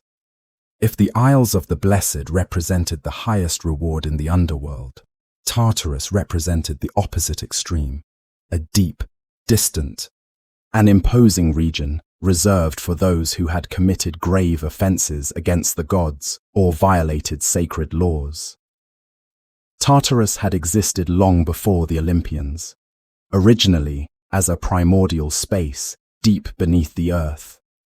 But under the rule of Hades, it became a place of punishment for both divine and mortal offenders. The Greeks imagined Tartarus as lying far below the rest of the underworld, separated by immense distances that poets described with powerful metaphors. Darkness, isolation, and unimaginable depth defined this realm. Within Tartarus, the most infamous figures of myth endured eternal punishment. Their stories served as moral lessons, illustrating the consequences of arrogance, betrayal, or defiance of divine authority. One of the best-known inhabitants of Tartarus was Sisyphus, a mortal king who repeatedly attempted to deceive gods and avoid death. His punishment, endlessly pushing a heavy boulder up a hill only to watch it roll back down each time, became a symbol of futile struggle and the consequences of trying to escape cosmic order. The story of Sisyphus resonated throughout Greek culture as a warning about the dangers of cleverness without moral grounding. Another figure confined to Tartarus was Tantalus, whose crimes included betraying divine secrets and attempting to feed the gods the flesh of his own son. As punishment, he stood in a pool of water beneath fruit-laden branches. Each time he tried to drink, the water receded. Each time he reached for the fruit, the branches lifted out of reach. His suffering reflected the psychological torment of desire without fulfillment, illustrating how Tartarus punished not only the body, but also the mind. The tale of Ixion, a mortal who committed violence within the divine realm and violated hospitality towards Zeus, introduced themes of social and spiritual betrayal. Ixion was bound to a fiery wheel that spun endlessly, symbolizing the cyclical nature of punishment and the inescapability of justice for those who violated sacred bonds.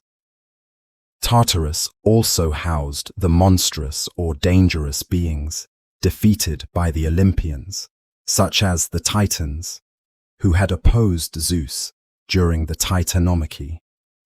In this way, Tartarus served both as a moral prison for mortals and a cosmic containment area for powerful adversaries of the gods. It ensured that threats to the cosmic order remained confined, and that the authority of Zeus and his siblings would not be challenged again. It is important to note that Tartarus was not a general punishment ground for all moral failings. Only the most serious offenses, especially those involving hubris toward the gods or violations of sacred oaths, resulted in confinement there. Ordinary wrongdoing, cruelty, or dishonesty did not automatically condemn a soul to Tartarus.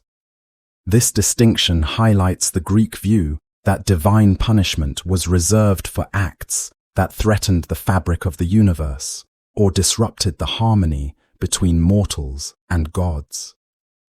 Among all the myths involving mortal encounters with the realm of the dead, the story of Orpheus stands apart as one of the most emotionally powerful and culturally influential. It is a tale that intertwines love, loss, artistic mastery, and the human longing to overcome death's final boundary. Unlike figures who entered the underworld through force or cunning, Orpheus relied solely on music, an art form that resonated with both mortals and gods. His journey reveals not only the emotional depth of the Greek imagination, but also the extraordinary role that music played in myth, religion, and the understanding of the soul. Orpheus was celebrated across the ancient world as the greatest musician who had ever lived. His mother, according to many traditions, was Calliope, the muse of epic poetry, and his father was often said to be either the Thracian king Oeagrus or the god Apollo himself. Regardless of which version one accepts, Orpheus was portrayed as a figure whose gifts were divinely inspired. He could charm birds, calm wild beasts, and even influence the flow of rivers with the sound of his lyre. Music for Orpheus was not entertainment.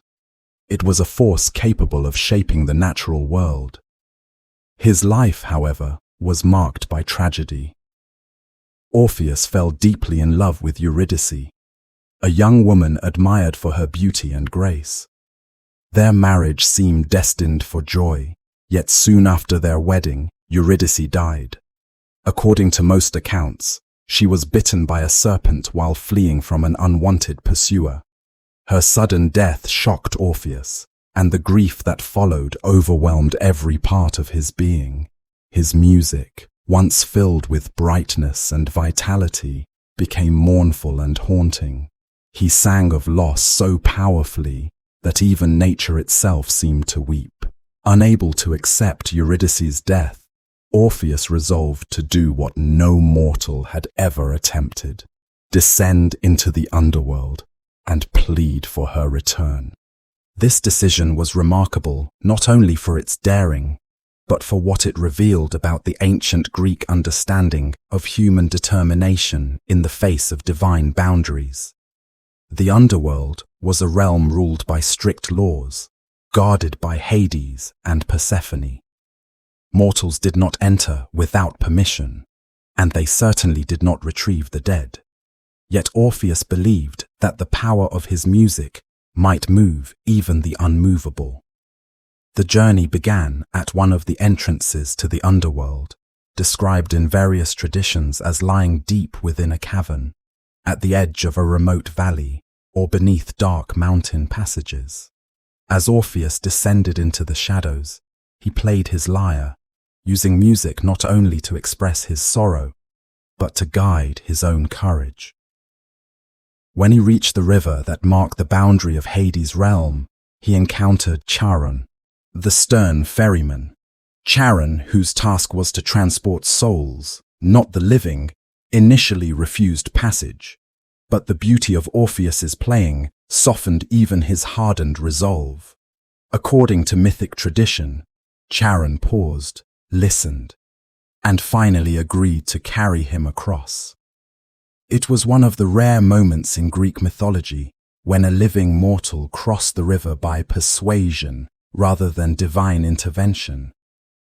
As Orpheus moved deeper into the underworld, his music continued to transform the environment. Cerberus, the fearsome guardian hound, who allowed no soul to escape, was lulled into peaceful submission. The restless souls of the asphodel meadows gathered around him, drawn to the sound that reminded them of earthly joys they could no longer feel. Even the spirits in Tartarus paused in their torments, and the judges themselves were moved by the raw expression of grief in his song. These scenes reflected a fundamental belief in Greek culture, that music had the power to reach beyond physical boundaries and speak directly to the essence of the soul. When Orpheus finally stood before Hades and Persephone, he did not attempt argument or negotiation in a traditional sense. Instead, he offered a plea through music. Ancient poets described the moment as one of profound stillness. Orpheus sang of his love for Eurydice, of the happiness they shared, and of the suddenness with which it had been taken from them. He asked not for immortality or privilege, but simply for the return of one soul taken before her time. His song acknowledged the laws of the underworld while appealing to the compassion of its rulers. Hades, known for his unyielding nature, listened intently. Persephone, whose own story involved separation and reunion, understood the depth of Orpheus's grief. The myth emphasizes that even in the realm of death, where boundaries are absolute, empathy could still exist. The song did not break the cosmic order, but it touched something within both rulers that allowed for a rare exception. Hades agreed to release Eurydice, but with a single condition. Orpheus would lead her out of the underworld, walking ahead of her, and she would follow. During the ascent, he must not look back until both had reached the realm of light above. This condition preserved Hades' authority and ensured the test of Orpheus's trust and discipline. If he turned too soon, the agreement would be broken, and Eurydice would return to the underworld forever. At first, Orpheus accepted the condition with hope. As he began the journey upward, the darkness around him seemed to shift with each step.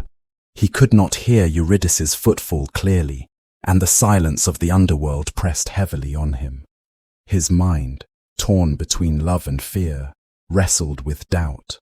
Could he trust that she was truly behind him? Was this not, perhaps, a trick? Each moment tested his resolve. As he neared the surface, daylight shimmered faintly ahead. Overcome by anxiety and longing, Orpheus turned back.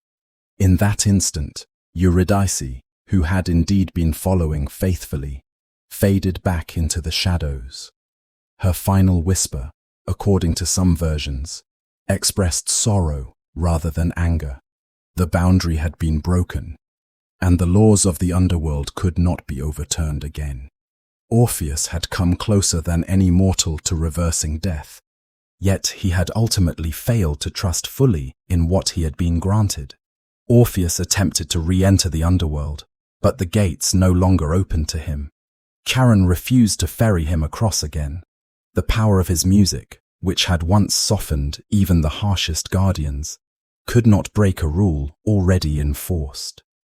In Greek thought, this moment underscored the permanence of death and the strict boundaries maintained by Hades. While compassion could permit an exception, the cosmic order could not allow repeated disruptions. Heartbroken, Orpheus withdrew from human society. He wandered across lands singing mournful songs until his own life came to a tragic end. Yet even after death, he found reunion with Eurydice in the underworld, where the two were said to walk together in the quiet meadows reserved for peaceful souls. This final reconciliation, though not explicitly detailed in early sources, became part of later poetic tradition and reinforced the idea that love, though thwarted, still held meaning beyond a single lifetime. The significance of Orpheus's myth extends far beyond the narrative itself. It shaped Greek ideas about the emotional dimensions of the underworld, showing that the realm was not solely a place of neutrality, reward, or punishment, but also a setting for profound encounters between mortals and gods. It illuminated how the Greeks understood music, not as entertainment, but as a form of communication capable of bridging the mortal and divine, the living and the dead. As Greek mythology developed, a new kind of story began to emerge, one in which mortals, often guided by divine heritage or extraordinary courage, attempted to enter the underworld and return alive. These journeys, known as catabases, became powerful narratives that tested the boundaries of mortality, revealed the seriousness of Hades' laws, and demonstrated the rare circumstances under which the living might walk among the dead. While Orpheus entered the underworld, driven by grief and the transformative power of music, figures like Heracles and Theseus descended for reasons tied to heroism, duty, and, at times, misguided ambition. Their stories helped shape broader Greek ideas about the nature of bravery, the role of divine intervention, and the unchanging limits of the underworld. Heracles, the most renowned of the Greek heroes, undertook his catabasis as part of a series of labors imposed upon him after a period of divine-induced madness. These labors, assigned by King Eurystheus, required Heracles to complete tasks so challenging that they bordered on impossible. His descent into the underworld was intended to be the final and most difficult task, proof of his unmatched strength and courage. For this labor, he was instructed to bring the guardian of the underworld, Cerberus, back to the world of the living. Unlike Orpheus, whose descent relied on art and persuasion, Heracles entered the underworld with physical fortitude and a willingness to face any danger that lay ahead. Yet even he could not simply walk into the realm of the dead. As he approached one of the entrances to the underworld, he performed purification rituals to honor the gods and ensure that his presence would not violate sacred boundaries more than necessary. Greek heroes were often portrayed as deeply aware of religious customs, and Heracles' actions reflected the importance of respecting the divine world even in moments of great ambition. Before entering the realm of Hades, Heracles encountered figures who served as reminders of death's reach. In some versions, he met the shade of Meleager, a once great hero whose tragic life had ended long before. Heracles mourned Meleager's fate and, moved by sympathy, later married Meleager's sister in the mortal world, a connection that showed how encounters in the underworld could influence life above. When Heracles finally entered the underworld, his strength proved effective. But it was not the only factor that shaped his success. He showed deference to the rulers of the realm. Upon reaching Hades and Persephone, Heracles did not attempt to seize Cerberus by force without first seeking permission. This moment reflects a crucial theme in Greek myth. Even the strongest of heroes could not override divine authority. Heracles requested consent to take Cerberus, and Hades agreed, but only on the condition that Heracles subdue the creature without using weapons.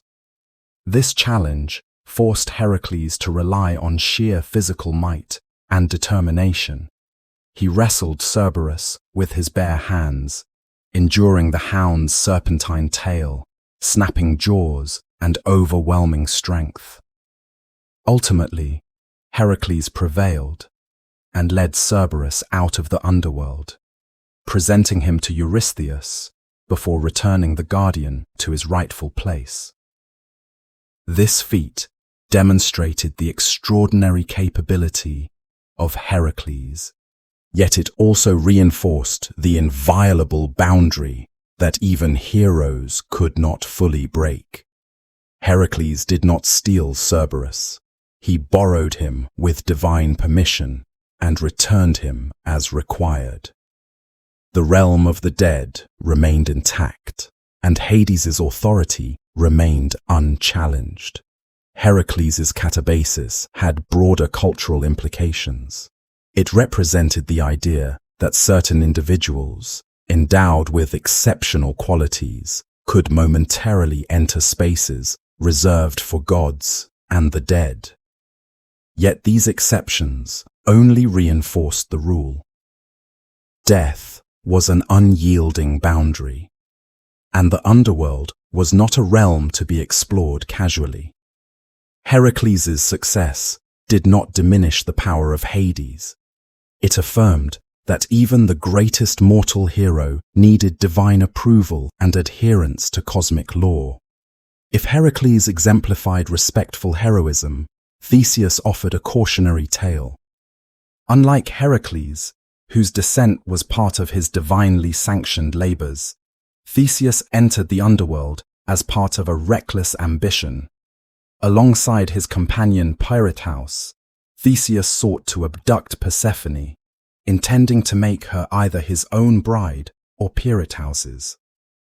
This plan reflected not courage but hubris, an overreach that disregarded the sanctity of the underworld and the sovereignty of its rulers. The journey of Theseus and Pirithous demonstrated what happened when mortals attempted to interfere directly with the authority of Hades. Their descent into the underworld showed no respect for ritual, permission, or divine order. They believed that their past achievements justified their boldness, yet they underestimated both the power of Hades and the importance of cosmic balance. When they reached the underworld, Hades greeted them with deceptive hospitality, fully aware of their intentions. In many myths, Hades tested mortals who entered his realm improperly or arrogantly. He invited Theseus and Persephone to sit on a stone throne, sometimes called the Chair of Forgetfulness. Once seated, the two heroes found themselves unable to move. Roots or serpentine bonds grew around them, binding them in place. This paralysis represented the consequences of challenging divine authority. They were trapped not by brute force, but by the very nature of the realm they had invaded. Theseus remained imprisoned for a long time, though not punished in the active torments of Tartarus. Persephone, however, was condemned permanently for his intention to abduct Persephone. His punishment served as a stark reminder that violating the sanctity of a divine marriage carried severe consequences. Theseus might have remained imprisoned forever had Heracles not later entered the underworld on his own mission. Out of friendship and pity, Heracles petitioned Hades to release Theseus. Hades agreed, showing that divine justice could be tempered with mercy. But Persephone remained in eternal confinement, illustrating the seriousness of his offense. The contrasting experiences of Heracles and Theseus reveal core aspects of Greek belief about the underworld. Heracles entered with humility, purpose, and divine sanction. Theseus entered with arrogance and improper intent. Heracles respected the laws of death and returned what he had borrowed. Theseus attempted to steal from the underworld and suffered the consequences. These stories taught Greek audiences that courage alone did not justify disrupting cosmic order. Respect for divine boundaries was essential, and even heroes could face dire consequences when they acted without humility. These katabasis myths also enriched Greek understanding of heroism. The underworld was the ultimate frontier, more challenging than any battlefield or monster. To face the realm of Hades required not only strength, but emotional and moral clarity. Orpheus entered driven by love, Heracles by duty, and Theseus by ambition. Each motive led to different outcomes, offering lessons about the nature of courage and the limits of mortal power. These myths also contributed to a deeper cultural understanding of death.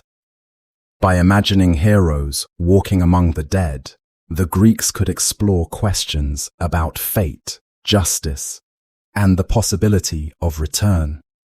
Yet these stories never encouraged ordinary people to challenge death, but reinforced the inevitability of mortality.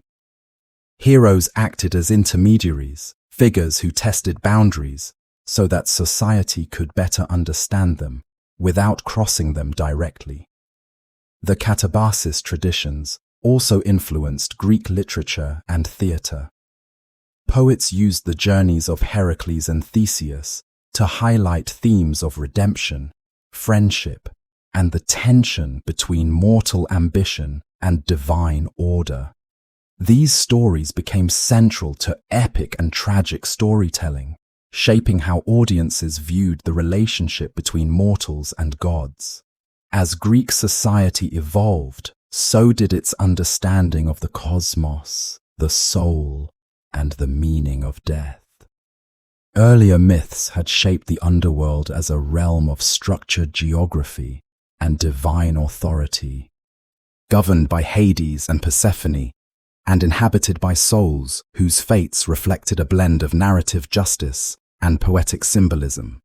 But beginning around the 6th century BCE, new intellectual movements emerged that sought deeper explanations about the nature of existence. These thinkers did not reject myth. Instead, they expanded it, questioning how the soul functioned, why moral choices mattered, and what form the afterlife truly took. Their ideas created a philosophical transformation that redefined the underworld into a space not merely of destiny, but of profound ethical significance. Among the earliest contributors to this shift were the followers of Pythagoras, a thinker whose influence reached across mathematics, music theory, and metaphysics. Although the historical Pythagoras remains a somewhat mysterious figure, the tradition that developed around him, often called Pythagoreanism, became one of the most influential spiritual and philosophical movements in the ancient Greek world. Pythagoreans believed that the soul was immortal and that it passed through multiple lifetimes in a cycle of reincarnation, a process known as metempsychosis. This idea dramatically altered the Greek understanding of the underworld, suggesting that death was not an endpoint, but a transition in a much longer spiritual journey. According to Pythagorean thought, the behavior of an individual during life determined the circumstances of the soul's next incarnation. Actions, intentions, and moral character all played a role in shaping one's destiny.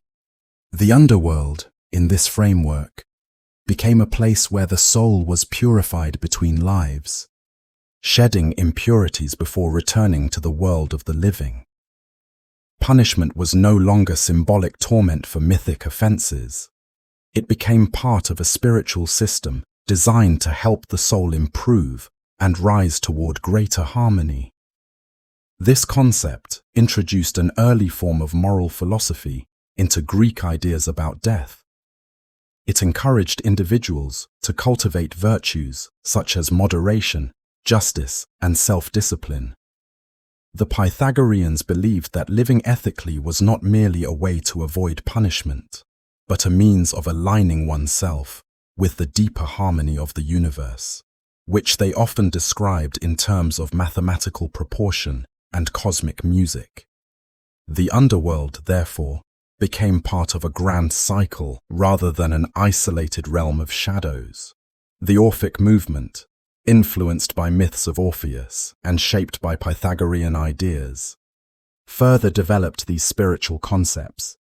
Orphic texts, found on gold tablets buried with initiates, provide rare evidence of ancient Greek mystical beliefs concerning the soul's journey. These tablets often included instructions for navigating the afterlife, identifying oneself to the guardians of the underworld, and choosing the correct paths toward purification. Some tablets described springs of forgetfulness and springs of memory, emphasizing that a soul seeking liberation must drink from the waters of remembrance rather than those that induced oblivion. The Orphics viewed the human soul as divine but trapped in a mortal body. Life was a test, and the underworld a place of cleansing. Through ritual purification, moral living, and secret knowledge, initiates believed they could escape the cycle of reincarnation and reach a blessed existence. This perspective differed significantly from traditional Greek myth, which tended to see mortals as fundamentally separate from divinity. The Orphics claimed that humans carried within them a spark of the divine, and that the underworld offered a path back to that divinity through spiritual discipline. These philosophical and religious developments laid the groundwork for one of the most influential thinkers in Western history, Plato. Writing during the 4th century BCE, Plato synthesized elements of earlier myth, Pythagorean belief, and his own philosophical insights to create one of the most sophisticated interpretations of the afterlife found in Greek thought. His dialogues, especially the Phaedo, Gorgias, and Republic, offer deeply structured visions of the soul's fate after death. Plato accepted the idea of the soul's immortality and argued that the soul pre-existed the body and survived its dissolution. For Plato, the physical world was temporary and imperfect, while the realm of forms, abstract, eternal truths, constituted the ultimate reality. The underworld, in this philosophical system, became a place where souls faced the consequences of their earthly actions and prepared for future existence. It was not governed by Hades in a literal sense, but by moral principles embedded in the universe itself. One of Plato's most evocative contributions to afterlife thought is the myth of presented at the end of the Republic. In this tale, a soldier named dies in battle, but returns to life to describe what he witnessed in the afterlife. Souls were judged and directed either upward for reward or downward for punishment. Afterward, they chose new lives, guided by their understanding or misunderstanding of what those lives would entail. The myth emphasizes moral responsibility, the importance of philosophical wisdom, and the idea that souls cycle through many lives in pursuit of understanding and virtue. Plato did not intend this story as literal truth. Instead, he used myth as a philosophical tool, offering a symbolic representation of ideas that could not be captured fully through argument alone. His reinterpretation of the afterlife helped shift Greek thought away from purely mythic geography and toward ethical psychology. The underworld became less a physical place governed by Hades and more a metaphorical realm governed by moral law. This shift did not eliminate traditional mythic views. Ordinary Greeks still imagined the underworld with its familiar rivers, judges, meadows, and punishments. Ritual practices continued as before, burial customs remained essential, and the worship of Hades and Persephone maintained deep cultural significance. Yet alongside these long-standing beliefs, new interpretations circulated among intellectuals, philosophers, and members of mystery religions.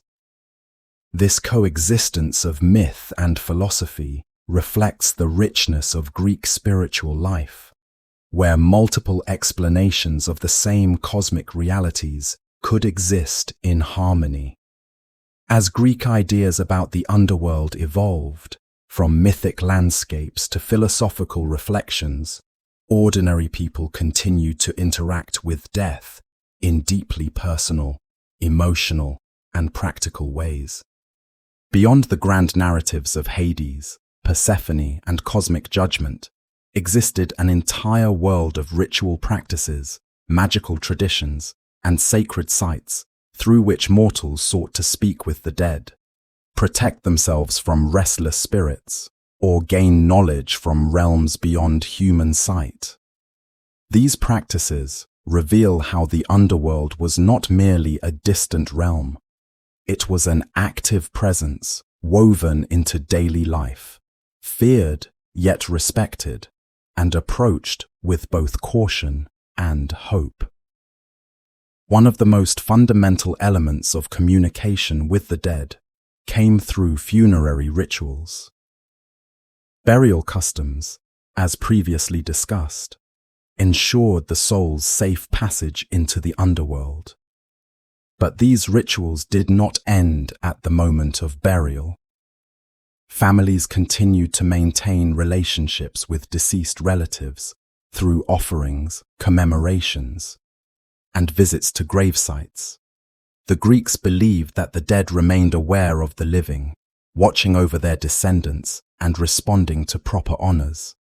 These traditions established a bridge between the realms, allowing a sense of continuity across generations. Yet funerary practices were only one part of a much broader spectrum of interactions with the dead. Many Greeks believed that under certain circumstances, souls could return to the world of the living or communicate with it.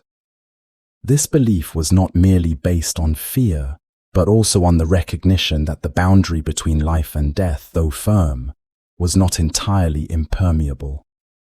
The dead could reach out, and the living could reach in, but only through specific, carefully structured means. One of the most striking ways the Greeks attempted to contact the dead was through necromancy, the practice of calling upon the spirits of the deceased for guidance or knowledge. Necromantic rituals were rare and often associated with sacred or remote places. The most famous of these sites was the Necromanteion of Acheron, a ritual center located near the rivers believed to feed into the underworld. Travelers visited this sanctuary to communicate with dead relatives, receive prophecies, or seek closure for unresolved matters. At the Necromanteion, visitors typically underwent purification rites that might include fasting, ritual washing, or sleeping in designated chambers meant to induce visionary states. Priests guided them through ceremonies involving torches, chants, and offerings intended to open a temporary channel between the worlds. While modern interpretations might view these practices as psychological or symbolic, ancient participants believed they were genuinely entering spaces where the living and the dead could meet. The sacred architecture of the Necromanteion, labyrinthine corridors, echoing chambers, and carefully controlled lighting, reinforced these experiences, making the boundary between realms feel unusually thin. Necromancy was not always conducted in formal sanctuaries. In some regions, caves, gulfs, or deep wells were thought to be natural gateways to the underworld. These locations, often isolated and eerie, served as gathering points for those who sought communication with spirits. Certain caves in the Peloponnese and coastal Greece were especially famous for such rituals. Local traditions sometimes claimed that these entrances once allowed heroes like Heracles or Odysseus to descend into Hades's realm, connecting legend with lived religious geography. These rites often drew on magical practices recorded in surviving texts, such as the Greek magical papyri. These documents, written centuries after the classical age, but reflecting older traditions, contain spells intended to summon spirits, bind restless ghosts, or seek protection from harmful forces. Such spells typically required offerings like honey, wine, or animal sacrifice, as well as recitations invoking chthonic deities such as Hecate or Persephone. Language used in these texts often emphasized respect, humility, and awareness of the immense danger involved in tampering with the realm of the dead. The danger stemmed from Greek beliefs about different categories of spirits. While ancestors and properly buried individuals were respected and accessible through rituals, other types of spirits were viewed with suspicion or fear. The Greeks used names such as aoroi to refer to souls who died prematurely, biothanatoi for those who died violently, and ataphoi for the unburied dead.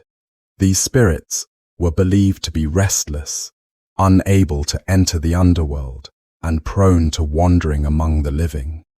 Their presence was considered troubling because they carried emotional burdens, anger, confusion, or grief that had not been resolved through proper rituals.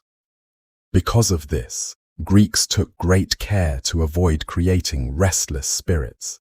They performed extensive mourning customs, including laments, libations, and yearly commemorations, to ensure that souls found peace in Hades's realm. During festivals such as the Anthesteria in Athens, it was believed that spirits temporarily returned to the world of the living, Families took precautions to protect themselves from unwanted visits by leaving offerings or smearing pitch around doorways. At the end of the festival, ritual phrases were spoken to send the spirits back to the underworld, emphasizing that boundaries, though occasionally open, needed to be respected. Magic played a significant role in how Greeks understood their relationship with the dead. Many believed that spirits, especially those who had died under traumatic circumstances, possessed unique power. Such spirits might assist in oath-taking, curse rituals, or matters of justice. Curse tablets, known as katadismoi, provide some of the most detailed evidence of how ordinary people attempted to enlist the help of the dead. These thin lead sheets, inscribed with requests or curses, were rolled, pierced, and deposited in graves, wells, or other chthonic locations. The individuals writing these curses often sought justice, victory in legal disputes, romantic success, or protection from enemies. They invoked the dead as intermediaries who could influence events beyond mortal control. By placing the tablets in locations associated with the underworld, they hoped their words would reach Hades, or the spirits dwelling beneath the earth. The existence of these tablets reveals not only the anxieties and conflicts of daily Greek life, but also the powerful belief that the dead remained active participants in the world's unfolding drama.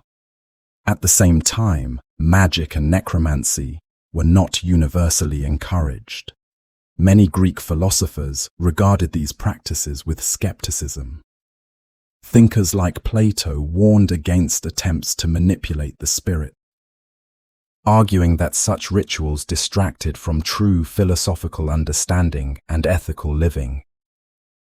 Even within religious communities, necromancy was approached cautiously. While communication with the dead held value in specific contexts, it also carried risks of spiritual disorder or divine disapproval. Yet even with these warnings, rituals involving the dead persisted across centuries. They were deeply rooted in human emotions, grief, longing, fear, and the desire for guidance. The underworld was not merely a destination. It was a realm that influenced the living through memory, ritual, and belief. Mortals sought reassurance that their loved ones found peace, and that the cosmic order remained intact. Another important aspect of communication with the dead involved dreams. The Greeks believed that dreams could serve as channels between worlds. Temples dedicated to healing gods such as Asclepius encouraged visitors to sleep within sacred chambers, hoping that divine or ancestral spirits would deliver cures or guidance. The porous boundary between sleep and the underworld reflected the idea that the soul, when freed from the senses, could wander into spaces inaccessible during wakefulness. As Greek culture entered the Hellenistic period following the conquests of Alexander the Great, the world that shaped earlier myths expanded dramatically. Greek ideas mingled with Egyptian, Near Eastern, Anatolian, and Persian traditions, creating new religious landscapes and reshaping familiar gods. Hades, once perceived primarily as the stern and distant ruler of the dead, evolved significantly during this era.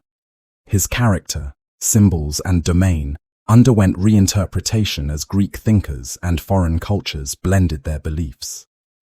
By the time Rome absorbed much of the Greek world, Hades had transformed into a more complex, multifaceted deity whose identity reflected centuries of cultural exchange.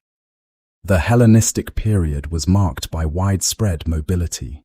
Greek settlers, merchants, soldiers, and philosophers traveled across vast regions, founding new cities and interacting with diverse religious systems.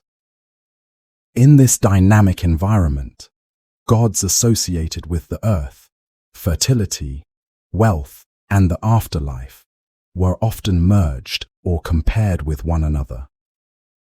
This process, known as syncretism, allowed Hades to take on attributes that earlier Greek tradition had not emphasized. For example, in many Hellenistic regions, he became increasingly identified with wealth, not merely as ruler of the dead, but as guardian of the earth's hidden riches, metals, minerals, and fertile soil. This expanding role aligned naturally with his Greek title Pluton, meaning the wealthy one. Although this title had existed earlier, it gained prominence during the Hellenistic era. Worshippers who feared invoking the name Hades directly found Pluton a gentler, more welcoming title. Over time, the identity of Pluton grew more prominent than that of Hades in many regions. Whereas Hades emphasized finality and the solemnity of death, Pluton highlighted abundance, renewal, and the life-giving potential of the earth. This dual identity did not replace the earlier conception of Hades, but broadened it, allowing the god to fit into new cultural contexts. One of the strongest influences on Hellenistic interpretations of Hades came from Egyptian religion.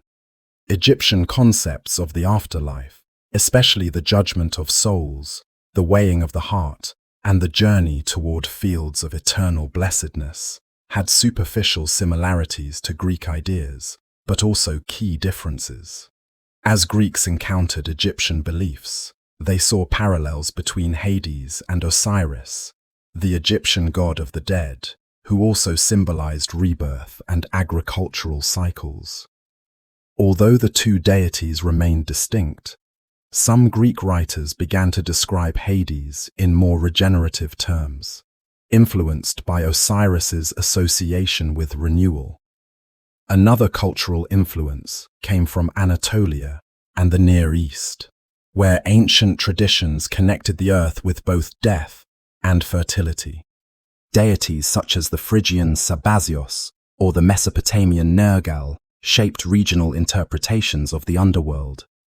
In areas where Greek and Eastern religions blended, Hades sometimes took on characteristics of local chthonic gods, deepening his association with the hidden aspects of nature.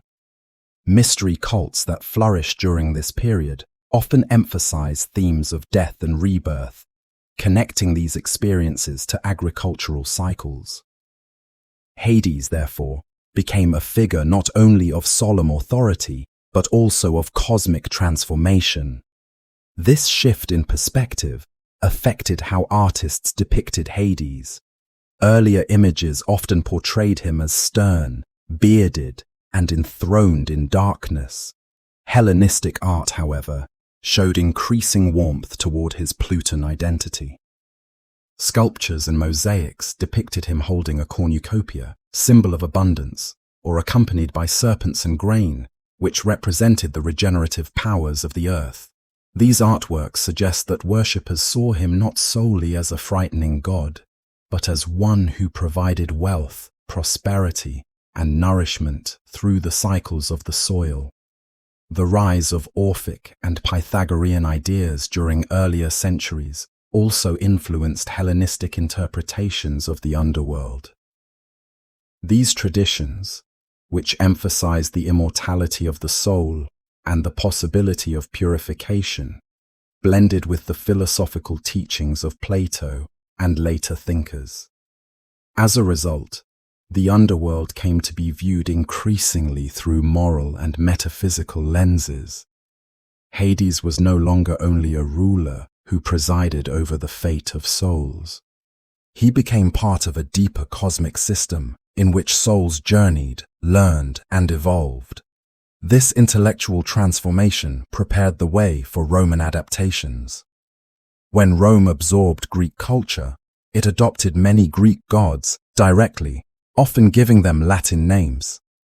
Hades became Pluto in Roman mythology, a name closely related to his Greek title, Pluton.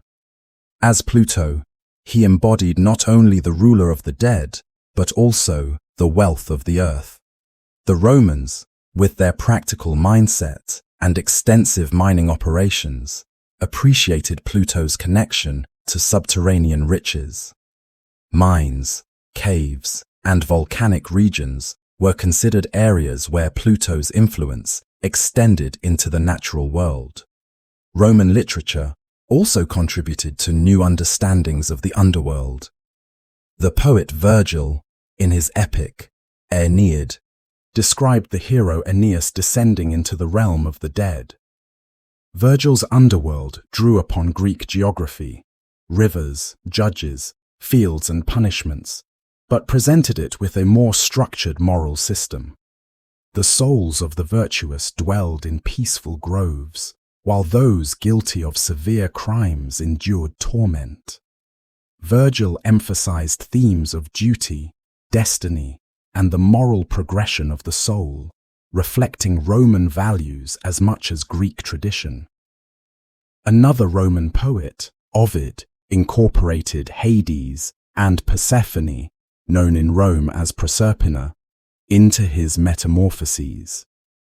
Ovid portrayed their story with emotional detail and poetic imagery, helping cement the myth as one of the central narratives of ancient literature. His version, accessible and vivid, influenced Roman audiences and later European writers, shaping how subsequent generations imagined the god of the underworld.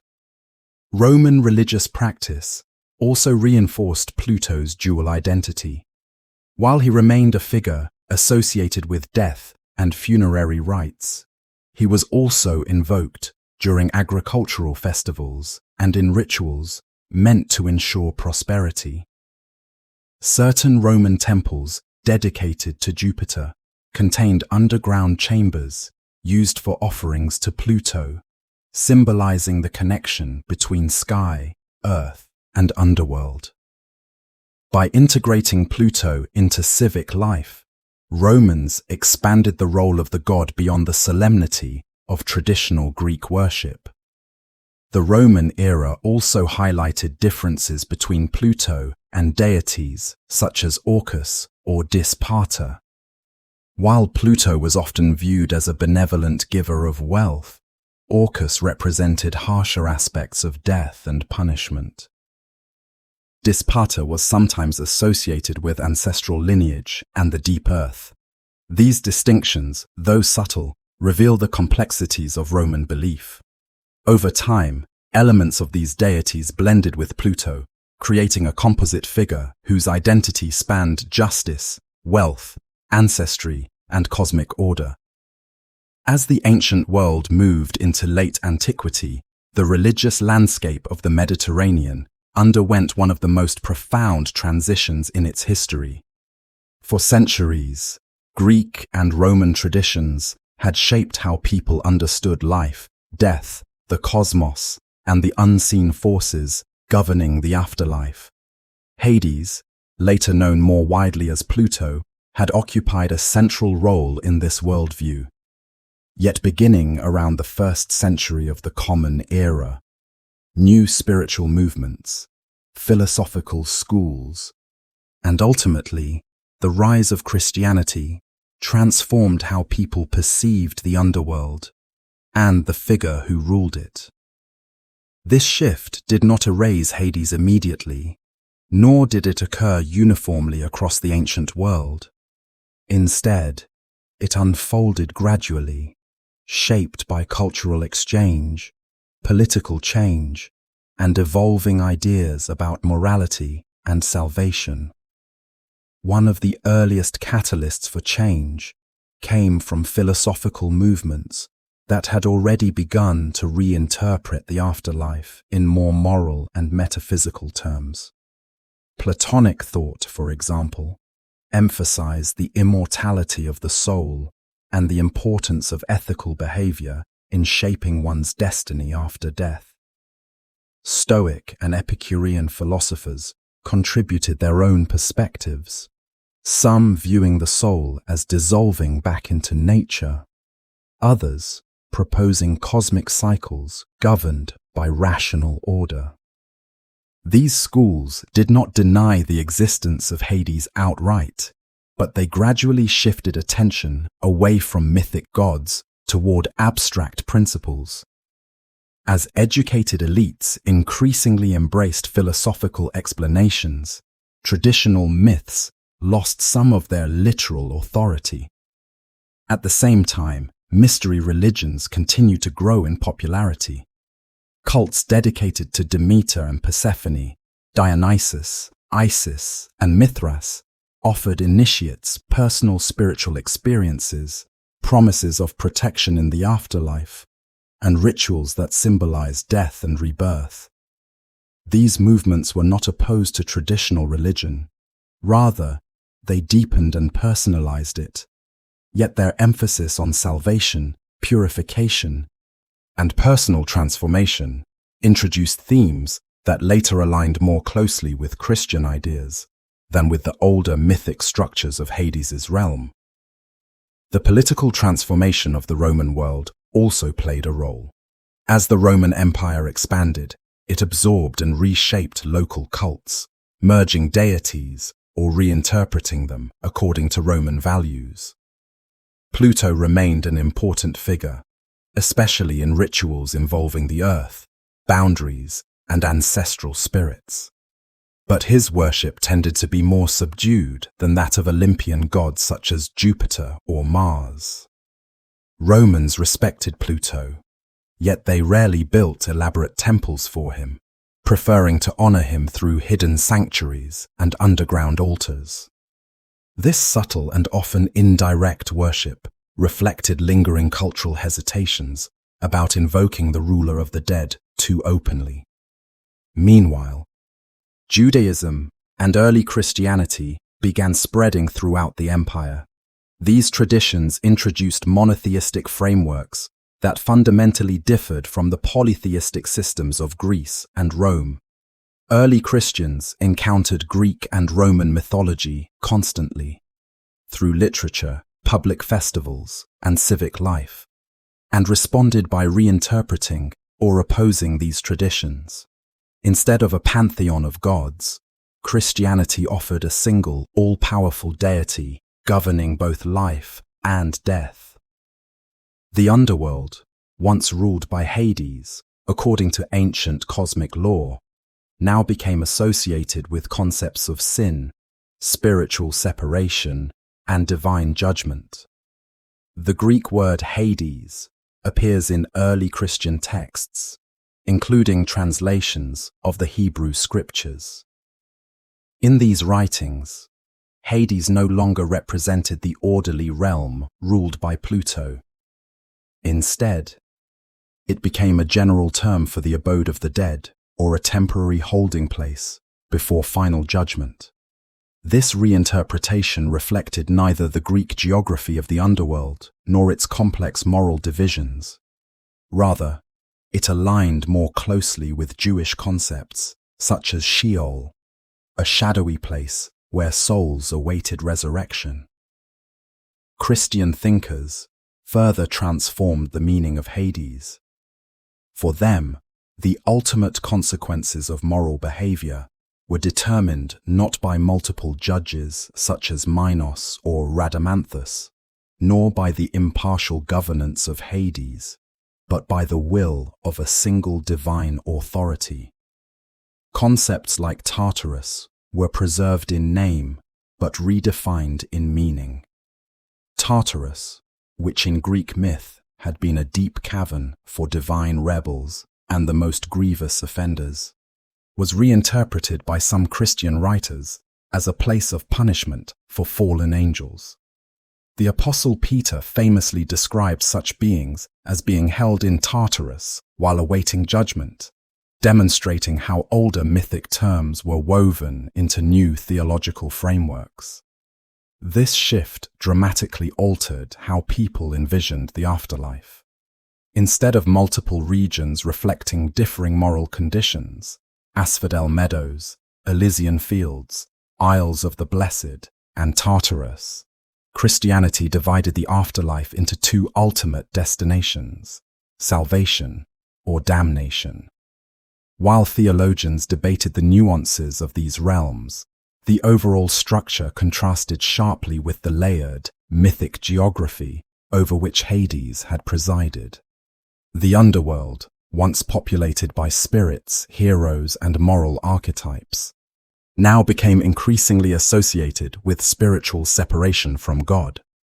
As Christianity gained official support in the Roman Empire, especially after the reign of Constantine, older religious traditions gradually lost their public prominence. Temples closed, civic festivals honoring the gods diminished, and philosophical schools adapted to new cultural expectations. Hades, once part of everyday religious consciousness, became more symbolic than literal. His image also began to change. Artists and writers increasingly portrayed him not as a just ruler, but as a sinister figure associated with punishment, a misconception influenced by the Christian association of the underworld with suffering. Yet Hades did not vanish entirely.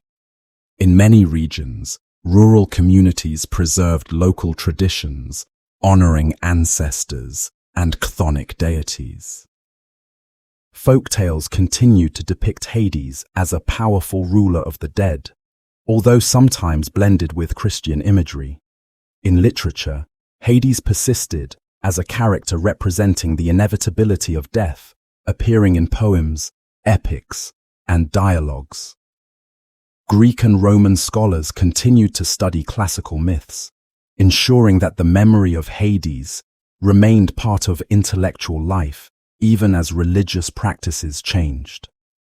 As the Christian worldview developed, its conception of the afterlife grew increasingly elaborate. Ideas such as purgatory, eternal punishment, and heavenly reward absorbed influences from earlier Greek traditions, but reorganized them into a monotheistic structure. Angels and demons replaced the Erinyes and chthonic spirits. Christ's descent into Hades, described in early Christian writings, echoed traditions of catabasis, but reinterpreted them as acts of divine rescue rather than heroic exploration. Through these adaptations, Hades remained present, no longer as a deity, but as a symbolic space within Christian theology. This transformation had cultural consequences as well. The shift from a morally varied underworld to a binary afterlife reflected changing attitudes about sin, redemption, and divine authority. The figure of a benevolent or at least impartial Hades gradually disappeared from mainstream belief, replaced by more polarized concepts of good and evil. Over time, many Western societies came to associate the underworld not with a balanced cosmic structure, but with torment, fear, and moral warning. This reinterpretation contributed to the popular image of an infernal realm ruled by a malevolent figure, even though such depictions had little connection to the ancient Greek god of the dead. As the ancient world gave way to medieval, Renaissance, and eventually modern eras, the figure of Hades did not disappear. Instead, he evolved, transformed, and often became misunderstood. The god who once embodied impartial justice, cosmic order, and the natural boundary between life and death gradually shifted into a symbolic presence shaped by new cultural forces, artistic interpretations, and emerging religious worldviews. In many ways, the modern legacy of Hades illustrates how myths can outlive the societies that created them, adapting to new contexts while preserving traces of their original meaning. One of the most significant changes in the modern perception of Hades stems from the influence of Christian interpretations of the afterlife. As earlier sections explained, early Christian writers adopted Greek terms such as Hades and Tartarus, but redefined them according to their own theology. As these reinterpretations spread across Europe, the figure of Hades, as a deity, gradually blurred into more generalized concepts of hell or damnation. Although the ancient Greek Hades had never been a tormenting figure, later Western culture frequently confused him with the Christian devil, merging two fundamentally different ideas into a single image. This misunderstanding became especially pronounced during medieval and Renaissance periods, when artists and writers used classical names while overlaying them with Christian symbolism.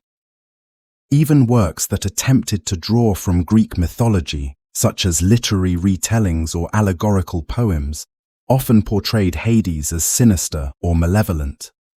This portrayal appealed to audiences who were familiar with Christian concepts of eternal punishment, but less familiar with the nuance of Greek mythology.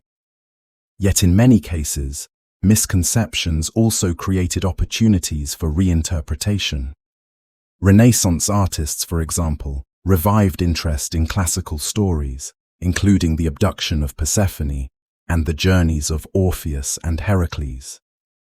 Painters such as Sandro Botticelli and sculptors such as Gian Lorenzo Bernini depicted these myths with emotional depth, emphasizing themes of passion, loss, and transformation.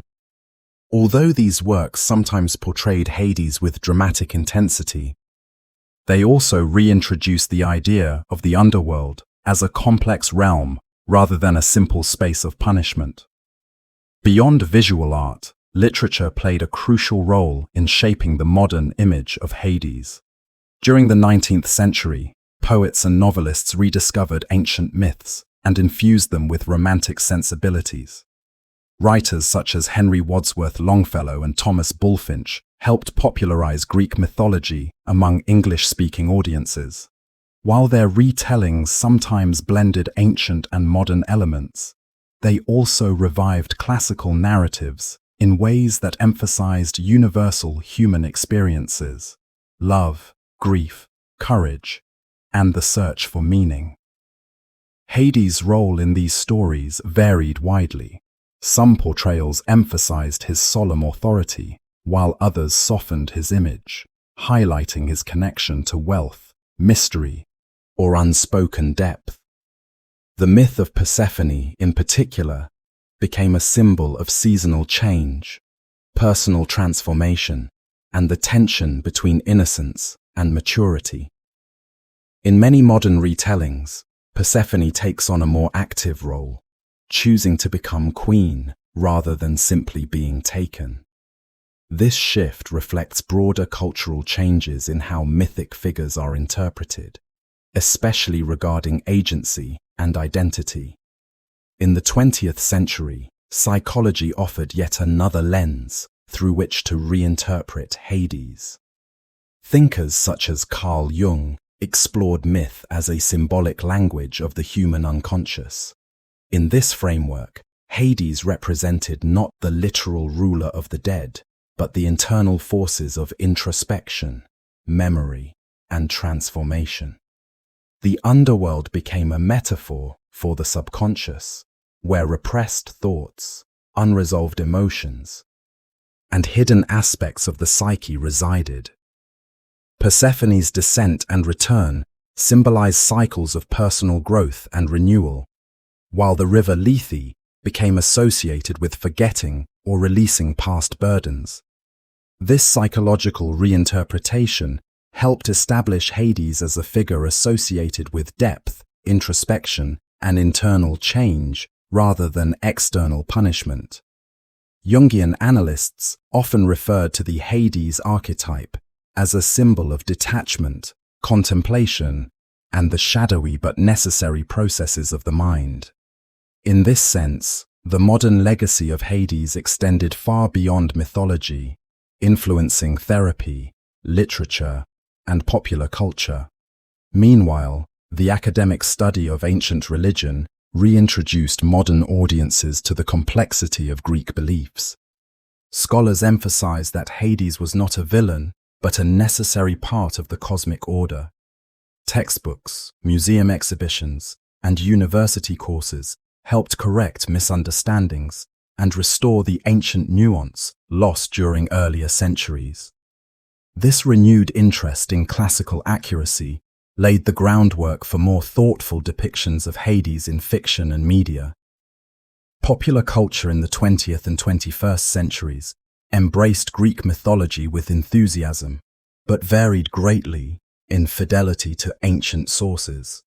Films, novels, comics, and animated series reimagined Hades for modern audiences, often blending humor, drama, and fantasy. Some portrayals retained ancient characteristics.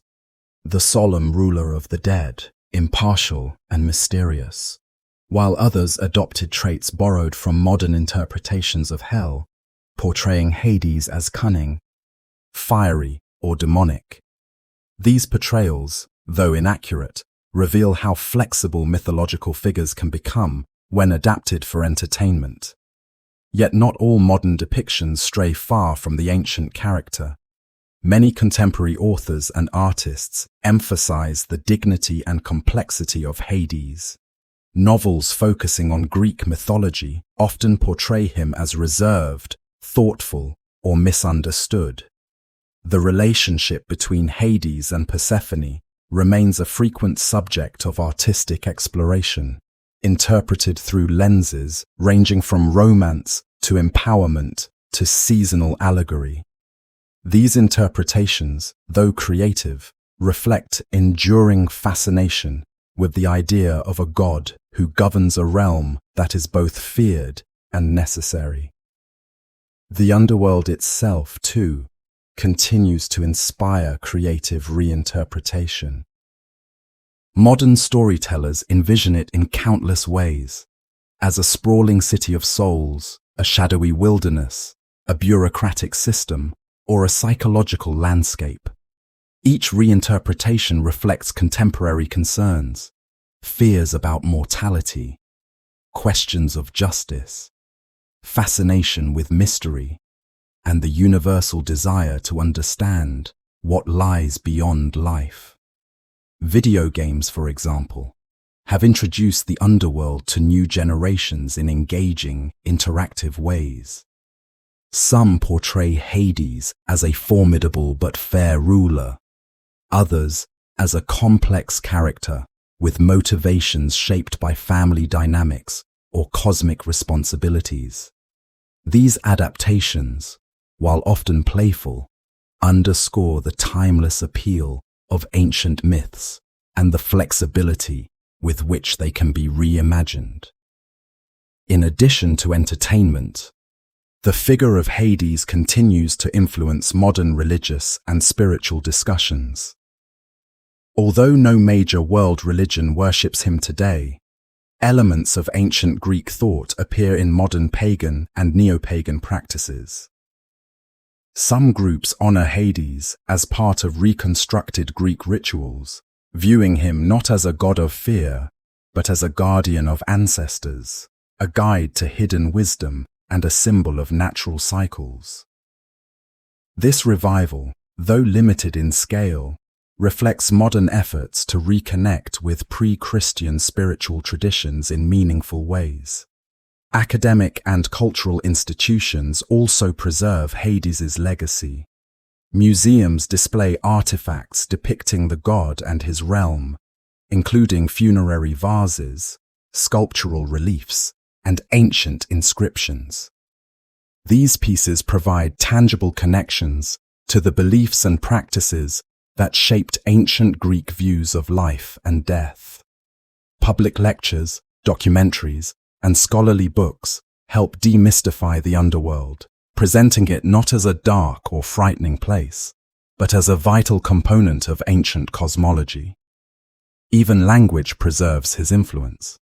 Phrases like, "to cross the river Styx," or "to descend into the underworld," remain common metaphors for facing death hardship, or profound personal change. Literary references to Hades or Persephone evoke themes of transition and transformation.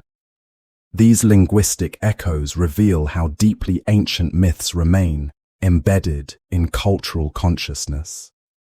Modern reinterpretations, whether accurate or imaginative, highlight the enduring appeal of Hades as a figure who straddles the boundary between fear and understanding. He represents the unknown, yet he provides structure to it. He embodies inevitability, yet he is not malicious. In an era where many fear death but rarely discuss it openly, Hades serves as a reminder that ancient cultures grappled with mortality in ways both poetic and profound. The legacy of Hades endures because he addresses questions that remain essential in every era. What happens after we die? How do we confront loss? What unseen forces shape our world and our identity? For the ancient Greeks, Hades provided a framework through which they could express both the finality and the continuity of existence. In modern times, he offers a bridge between myth and meaning, an ancient symbol continually reborn in new forms. Thus, the story of Hades does not end with the fall of Greek religion or the rise of new theological systems. Instead, it evolves, transforming with each generation that seeks to understand the mysteries of life and death. The underworld, once imagined as a physical realm beneath the earth, now lives in literature, psychology, art, and popular culture, a testament to the enduring power of myth to illuminate the human experience.